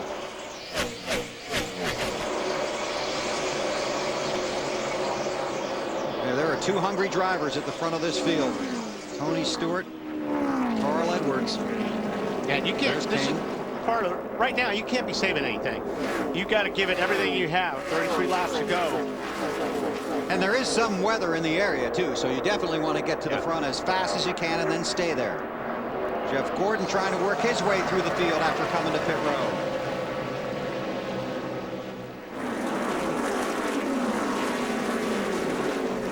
Okay, there's something strange happened right as we went back green. The 96 car came down here with Bobby Labonte. He was a lead lap car. I don't understand why he pitted. Maybe Larry can answer that question. Why did he come in? They're saying that they came in to top off. Why didn't they top off under the caution? Why did they wait that 1 extra lap? Unless probably they think, opens the window. Unless it was that 1 lap they needed to get into the window, but they lost so much track position by staying out that 1 extra lap. Yeah, but Wally brought up an excellent point during the commercial, is that some of these cars that are doing that, they're handling so poorly, it's not going to make any difference where they run. Hey, bring it up on the air. That's exactly right. They are handling. Honestly, I think everybody out there is going to be really, really close on fuel. Even those guys that topped off at lap 164 I agree. with 36 laps to go. I think it's close on everybody. I think this, you really want this to stay green, because this is going to be exciting. Yeah, if it stays green all the way to the end, there's going to be littered cars all over the racetrack just sitting there begging for fumes, really. 32 to go. Mark Martin in the 5, the 39 of Ryan Newman.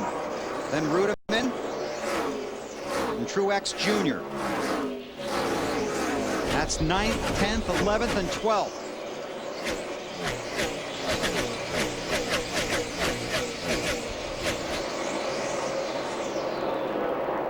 Tony Stewart just ran his fastest lap of the race on lap 168. Edwards ran his fastest lap of the race on 167. Casey Kane just ran his fastest lap, and so did Clint Boyer. Yeah, well, a lot of that's got to do with the track cooling off. Getting a little bit more grip. Cooling off. Might be rain in the area. Yeah. 30 laps to go. I got to get up on might here. want to win. I got to jump up in the seat and get up on the wheel here for a little bit. Here comes Truex, that Tom Chevrolet. And Gordon looking to the inside.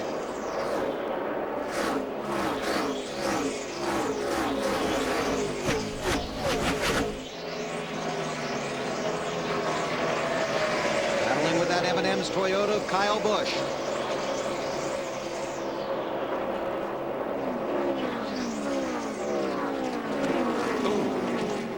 And that 51 car jumped up in the picture there. It's Dexter Bean making his first Sprint Cup Series start. He's 3 laps down in the 36th position.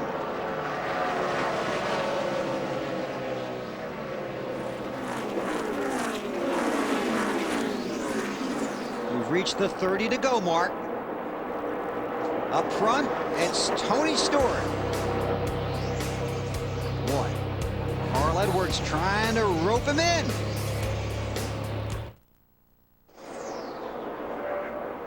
Three races this season have been won by a driver that had to go to the rear of the field before the start of the race. Matt Kenseth did it in the Daytona 500. Kyle Busch did it at Las Vegas, and Brad Keselowski at Talladega. Tony Stewart in that 14 car had to start this race at the rear of the field in a backup car. He leads with 26 to go. Time to take you through the field. Here's Mr. Snyder. And Mr. Weber, earlier this week, Tony Stewart told the media this has been a dream season. He hopes he doesn't wake up and find he's going to Daytona and he has to start it all over again. This may be the dream run. As you mentioned, might become the fourth man this year to go from the back to the front and win. That is his dad on the left side of the screen, Nelson Stewart, here in attendance today. He may be in attendance for his son's first ever win as a team owner and a driver. Right behind him, Carl Edwards doing the best he can to catch up with him. Carl saying the car a little bit too loose, especially through turns 3. That's where he's worried about it.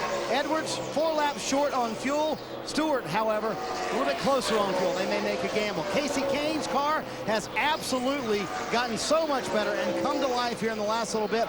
Fastest car on the racetrack the last several laps. Kane very happy with the car. And again, as we mentioned, no changes the last few stops for Casey Kane. Ralph? As far as Jimmy Johnson goes, they're just trying to conserve fuel. They like the way the car is handling right now, but Chad Canal's not one to really tip his hat as to whether or not he can or can't go all the way.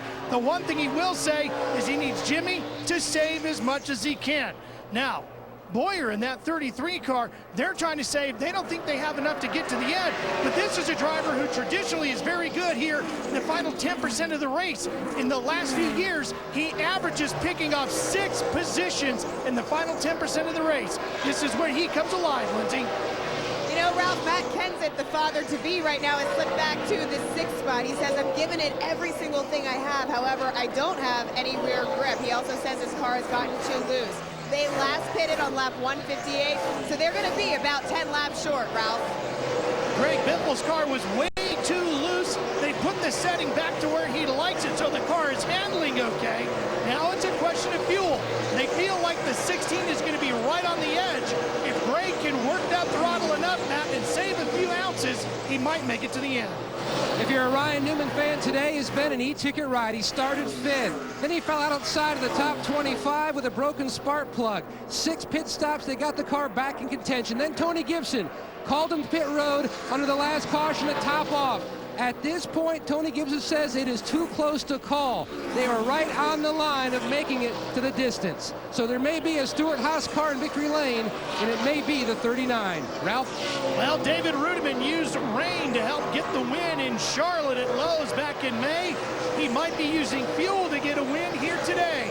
The 0-0 is one car inside the top 10 who can go past the 200 lap mark, Marty, if he needs to.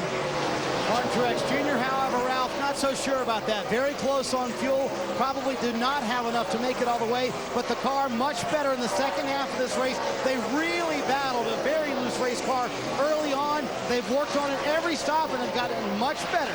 Larry Matt? Well, when you look at Mark Martin in that 5 car back in the 11th spot, and remember, 44 starts here at Pocono. He's never been to victory lane. He's one of the guys I think that will not be able to make it, so unless we get a caution, he'll probably be 0 for 45. But his teammate, Jeff Gordon, in the 24 car, remember, they topped off at lap 163 with 37 to go. Could Steve Letarte be not worried about winning the race as far as outrunning people, but out-strategizing people? Kyle Busch is 13th, then it's Marcus Ambrose, Vickers, Logano, Allmendinger, Burton, and McMurray, the top 20. 178 laps complete. 10 of the last 12 races here have had a caution after lap 175. Father's Day a couple of weeks away. Unless maybe you're that man, it could be today. Currently, Sam Hornish Jr. runs in the 20. There's Jamie McMurray. He was 20th. He just passed Hornish, so Jamie currently runs in the 19th spot. He's about 20 seconds behind the leaders. Had a pretty decent day.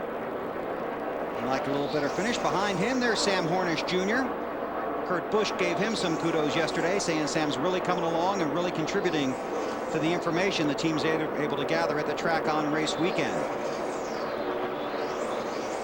And behind Hornish, Casey Mears in the 07, driving for Richard Childress. Currently runs, he's in the 21st spot.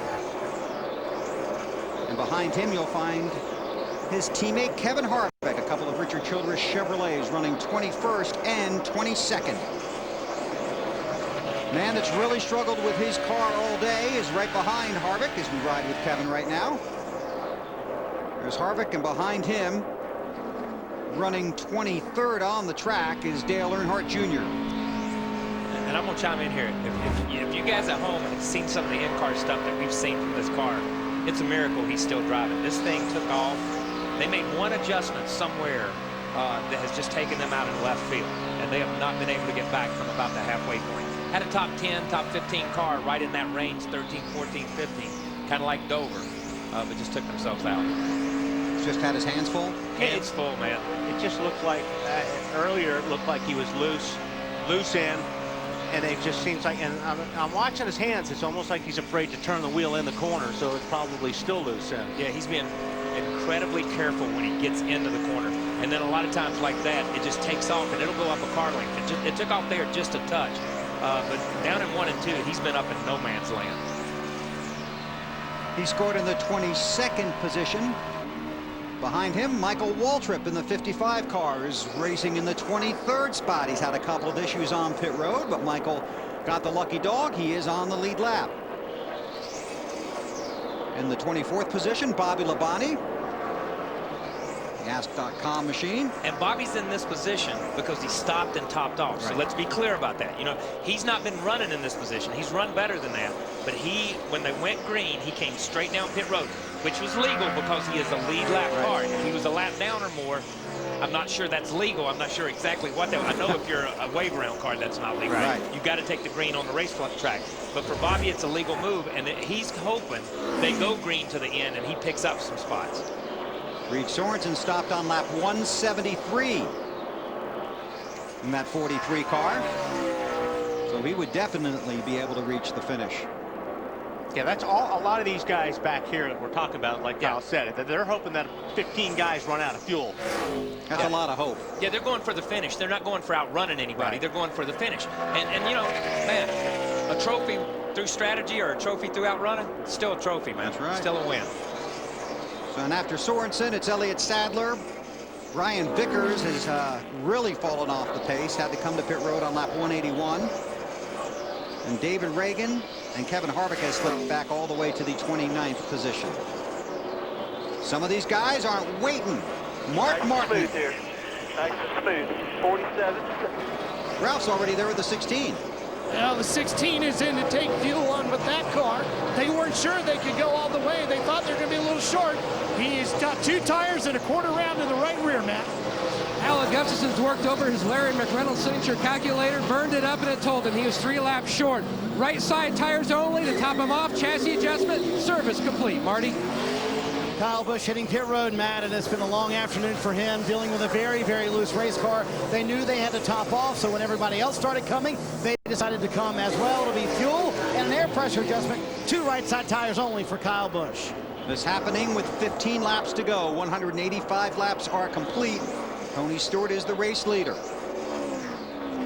Now, guys, they're short pitting, but while they're doing that, they don't want to take a chance running out of fuel. But if you notice, they're throwing those right side tires on there. That way, they'll get advantage for more laps of the fresher tires. Matt? Ralph, I'm sorry. Clint Boyer was in 5th, Bill, but he couldn't make it. They were going to go all the way to 192. Instead, they come in at 186. They take fuel, put on little tires on the right side, and away he goes. Sometimes these crew chiefs don't tell you the whole truth. Sometimes. How about like during practice on Friday and during practice on Saturday? Oh, I'm talking to drivers. I wasn't talking about telling us the truth. Oh, they don't tell the drivers the truth either? Are you kidding me? Larry always did. There's your race leader, Tony Stewart, looking for his first win in 2009 and his first win as a team owner. And another thing, if you're racing guys and they're short pitting around you, you're really forced to do the same thing, because if they're putting right side tires on, they're gonna outrun you. Yeah, and we're right in that point too. As Matt Kenseth comes down pit road, we're right at that point. 10, 15 laps to go. You got to take enough gas to get to the end.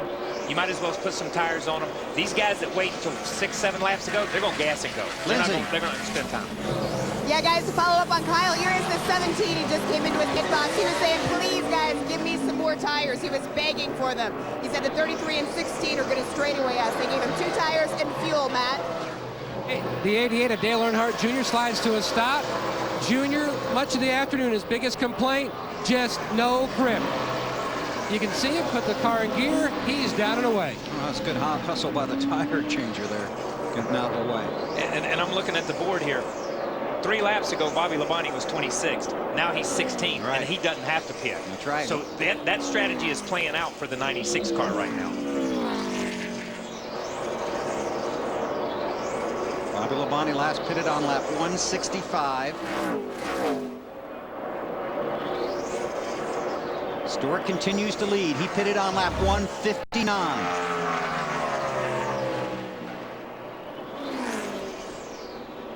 He would need 40 laps plus on a fuel run. That's asking a lot.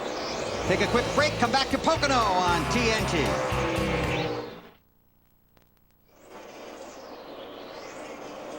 Tony Stewart is the race leader. Qualifying here was rained out. He was going to start at the front of the field, but he lost a car in the first practice session here on Saturday. Had to start a backup car at the back of the field. Stewart has led 30 of the 191 laps complete. And he just let speed get back in front of him. So he just switched on to conservative fuel mode right there. Yeah, and we saw Speed motioning by to the inside. Tony went by, didn't pull away from him, just kind of rode there, and then he did pull over. While we were in break, Casey Kane gave up a top 5 position and came to pit road. Right now it's Stewart, Edwards, Johnson, David Rudiman is 4th, and Ryan Newman is 5th. Then Jeff Gordon, Marcus Ambrose, Montoya, Burton, and Allmendinger. Your top 10. Man, that's a lot of fuel to save with 9 laps to go. That's a lot of fuel, man. I mean, a 2.5-mile racetrack. Yeah, I mean, I don't know how much they have to save. I don't know what's in their tank, but if they're thinking about this with 9 laps to go. Now, these guys have been running about 157 miles an hour. That's been their lap speeds. See what they are now. 153. No, Stewart was 155 that time. Some of these guys are running 153. Edwards at 153. Johnson at 155. Hey, you know, there's these straightaways are so long. You got to run down these straightaways. Yeah. I'm sorry, it's not ease off getting in the corner and save a bunch of fuel like that. The straightaways are so incredibly long. You're in the throttle and you're using gas. Sorry. Now it's time for the NASCAR Sprint Cup Mobile Monster Moment. And let's give it to the 14 crew. Not only for the work they've done on pit road, but for that pit stall.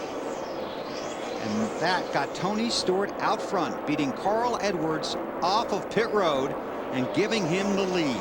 Stay tuned to all of the in-car audio, live radio broadcast stats, and more with NASCAR Sprint Cup Mobile. Only from Sprint, only on the Now Network. Visit sprint.com/speed to find out more. Let's get more from Marty. Hey guys, what's going on is a little monkey see, monkey do down here. What Tony Stewart's crew saw was that Carl Edwards' crew was slowing down, or Carl Edwards was slowing down on the racetrack. Bob Osborne told Carl Edwards, slow down. I don't want to see anything under a 58-second lap. So Carl has taken a lot off his time. Subsequently, Tony Stewart has slowed down. In fact, Carl Edwards just asked on the radio a moment ago, should I let the 48 go by me? They're playing the fuel strategy, Tony Stewart as well, hoping they can all hang on and finish all 200 laps. 7 to go. This is going to be amazing. Larry, I can't believe this. Well, guys, let's just think if we're trying to save 4 laps of fuel, which is what we have heard the 99 cars trying to do. This is a 2.5-mile racetrack. That's 10 miles. Go back to the beginning of the pre-race show when I talked about miles per gallon. If you're getting 4.6 miles to the gallon, you're trying to save over 2 gallons of fuel. And guys, Bill, you pointed it out. What did you see on the scoring monitor when we went back racing at lap 165? Some of the fastest laps of the day. 168, 167, lap 167. You're right. And when you're running faster, you're using more fuel. Now, I know they've slowed down now, but this is going to be interesting in the next 6 laps. Okay, let's get more on this on the 24 situation. Matt, that you? Bill, we've documented the storylines with Stewart, Edwards, and Johnson, but the gentlemen 4th through 6th, that may well be where the biggest storyline of all comes from. This was Jeff Gordon's conversation moments ago with crew chief Steve Letarte. 39 can make it, right? He's going to have to go longer than us. Everyone in front of us is going to have to go longer than us. How much did you save when you left pit road? You saved you a bunch on that one yellow we had? Did you find a but I thought the 39 started behind us. He come on and topped off, Stevie. 39 came lap after us, okay. 44, he's behind us, don't worry about it. 39 at 00, push them both. Those are 2. Keep pushing them. Do not let them pedal, man. They're going to have to. They're trying to save. Don't let them. The 2 cars in front of you. Run them down. At this point, Steve Letarte's calculator, too close to call. They may be half a lap short, but they're going for it, just like you heard him tell Jeff Gordon. Thanks, Matt. Fantastic conversation there. That's incredible. Steve Letarte smells blood in the water right there. He's like, push him, boy, push him. Go get him. And even if he doesn't believe it, he wants Jeff to believe it. He wants Jeff to believe it, and that's what crew chiefs are good at. On board with Tony Stewart. See if you can see anything here. Well, it's not what we're going to see, it's what we're going to hear. Unless he's reaching up and cutting it off down the straightaway, okay? Because I'm That's telling been you, done. Man, that has been done under caution. But I don't know how you would do it here. There you go. Let's just watch him and listen. He's going down the straightaway. Oh, he lifted way early. So he's floating that car in an extra and using no brakes. Feet. And using no brakes. Yeah. He's just floating in there and using no brakes now. Marty? And as you would imagine, Tony Stewart, ever the racer, his only quote on the radio, I hate racing like this.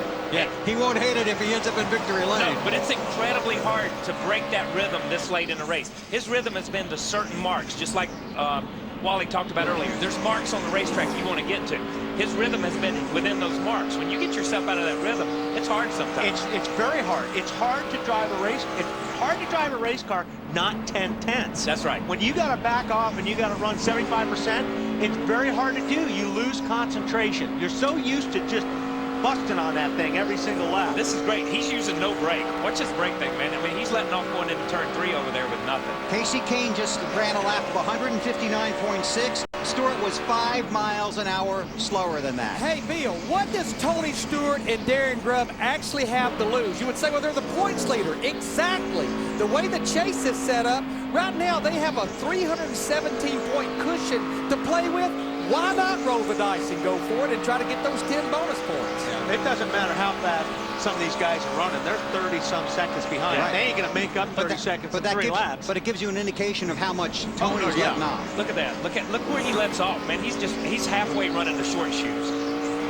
Look at him right here. Listen to this thing let off. Be coming to 2 to go when he gets to the line.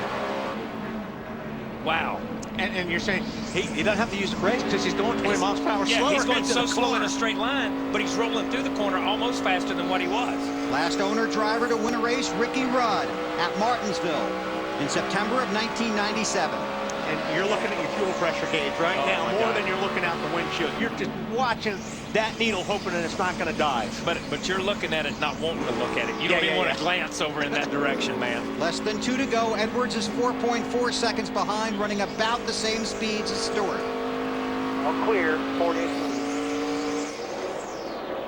That's second and third. This goes on 4.5 seconds behind Tony. Boy, and they're coming. Real slow. Is he out now? Or is he going to fall in behind the 90? I think he's going to fall in behind. Try and get a tow. He'll be coming to the white flag this time. I don't think he's running fast enough to get a tow. Well, at some point when they get in your mirror, you got to go. Yeah. I mean, you can't save fuel forever. When they're 3 or 4 car lengths, you're just going to have to drop the hammer and hopefully you don't run out of gas. Yeah, they're all gonna have to go at some point in time here when they throw the white flag. Tony Stewart down the front stretch. White flag, last lap. This will be the last lap of the race. Now you want to run this lap so hard you can't see straight, but you still got to save it. You still got to save a little bit. He's still got a pretty good cushion. I think once he gets to 2.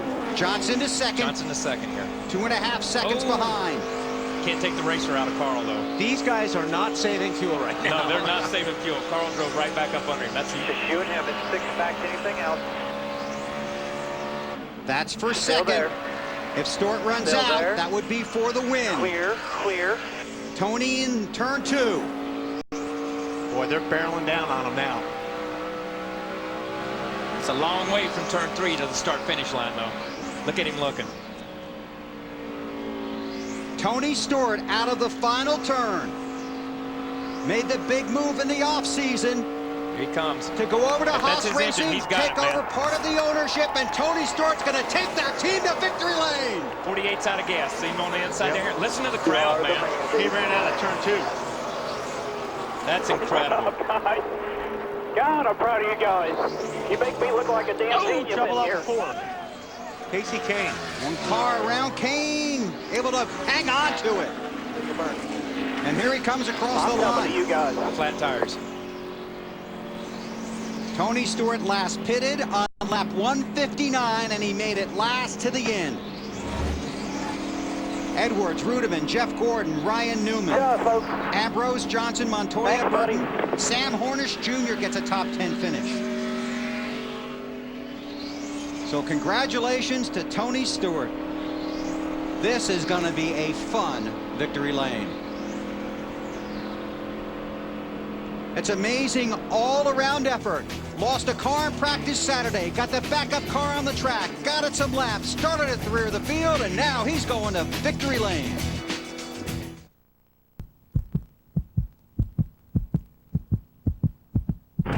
Gentlemen, start your engine! Very well, Jim. Keep it locked down. Get your heart racing this summer at Pocono. For tickets, visit PoconoRaceway.com.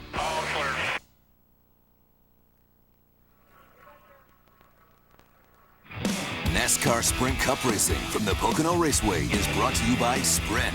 NASCAR Sprint Cup Mobile. It'll change the way you experience the race. By Subway, home of the famous $5 footlong. Subway, eat fresh. By the U.S. Army. Watch drivers battle for position on the U.S. Army Battle Cam. Only on TNT's Race Buddy on NASCAR.com. And by Aflac. We've got you under our wing.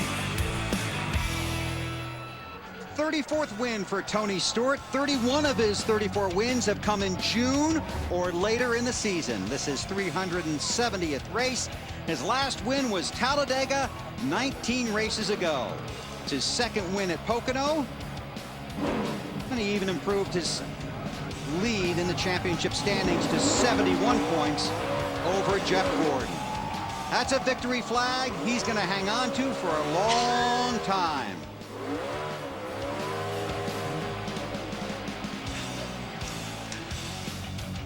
He's the 6th owner-driver to win here at Pocono. To victory lane, and here's Marty Snyder. And this has been a celebration a long time in the works. Tony Stewart gets to victory lane in his Stewart Haas machine for Office Depot and Old Spice, and he's going to savor this one, I have a feeling, just a little bit. Tony Stewart wins at Pocono.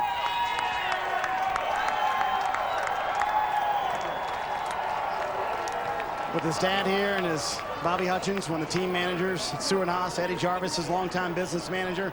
When you put this deal together last July, did you ever believe you'd be in victory lane less than a year later? No, and let alone twice. I mean, I got to think Old Spice and Office Depot and U.S. Army and Coca-Cola and Chevrolet, who was the first one to say we want to be a part of this, and Rick Hendrick and everybody at Hendrick Motorsports with the engine and chassis department, and my teammate Ryan Newman. I mean, this has been an awesome weekend. For you, Tony, so many men and women helped make this happen. Is it more special as an owner-driver than just a driver? It is, because of the group of guys that I'm working with. I mean, I've always had a great group of people to work with at Gibbs, and you know, it's just a little different when it's your own. You know, when you're the one at the end of the day, it's got to be accountable for it. But I couldn't do it without all these fans. You know, this year's been hard on the weather side, so it was a little nerve-wracking there when we got the last caution there with the rain. Yeah. Your one quote on that last run was, "I hate racing like this." I know it was grueling. What were you having to do inside the car to save that much fuel? I'm not telling. That's a good way to do that. Yeah. All right, enjoy your Coca-Cola bath. Thanks, buddy. All right, Tony Stewart in victory lane here at Pocono, Bill. There you see his father. Watch him come over to the car here. It's a hug from Dad. Father's Day gift about 2 weeks early. Congratulations to them. I don't think anybody believed Tony would be in victory lane this early in the season, except maybe him. Except Tony. Yeah. That's exactly right. Except Tony Stewart. And that's why he's there, because he believed it. From last to first now, because of the fuel situation, look at some of these finishes. Juan Montoya got himself an 8th-place finish. And we talked about how bad he was. Cars all weekend long. Sam Hornish came home 10th. Clint Boyer had a great car and not a lot to show for it at the end there. Look at Mark Martin was up there all day long, and he wound up 19th. Yep. See Kevin Harvick down there in 24th. Jimmy Johnson ran out of fuel right in turn 2 on that last lap. A.J. Allmendinger. Yeah, another guy that was tried to get all the way. Yeah, tried to get all the way down here. Had a great run today. The best run for Richard Petty Motorsports, and nothing to show for it. 30th place. His car was sitting all by itself on the front stretch, short of the finish line. Okay, let's go down to Lindsay. Thanks, Bill. You just said it, Jimmy Johnson. The fuel gamble for you guys didn't really pay off. Obviously, you ran out of gas there short. Tell me about your day. Yeah, it was an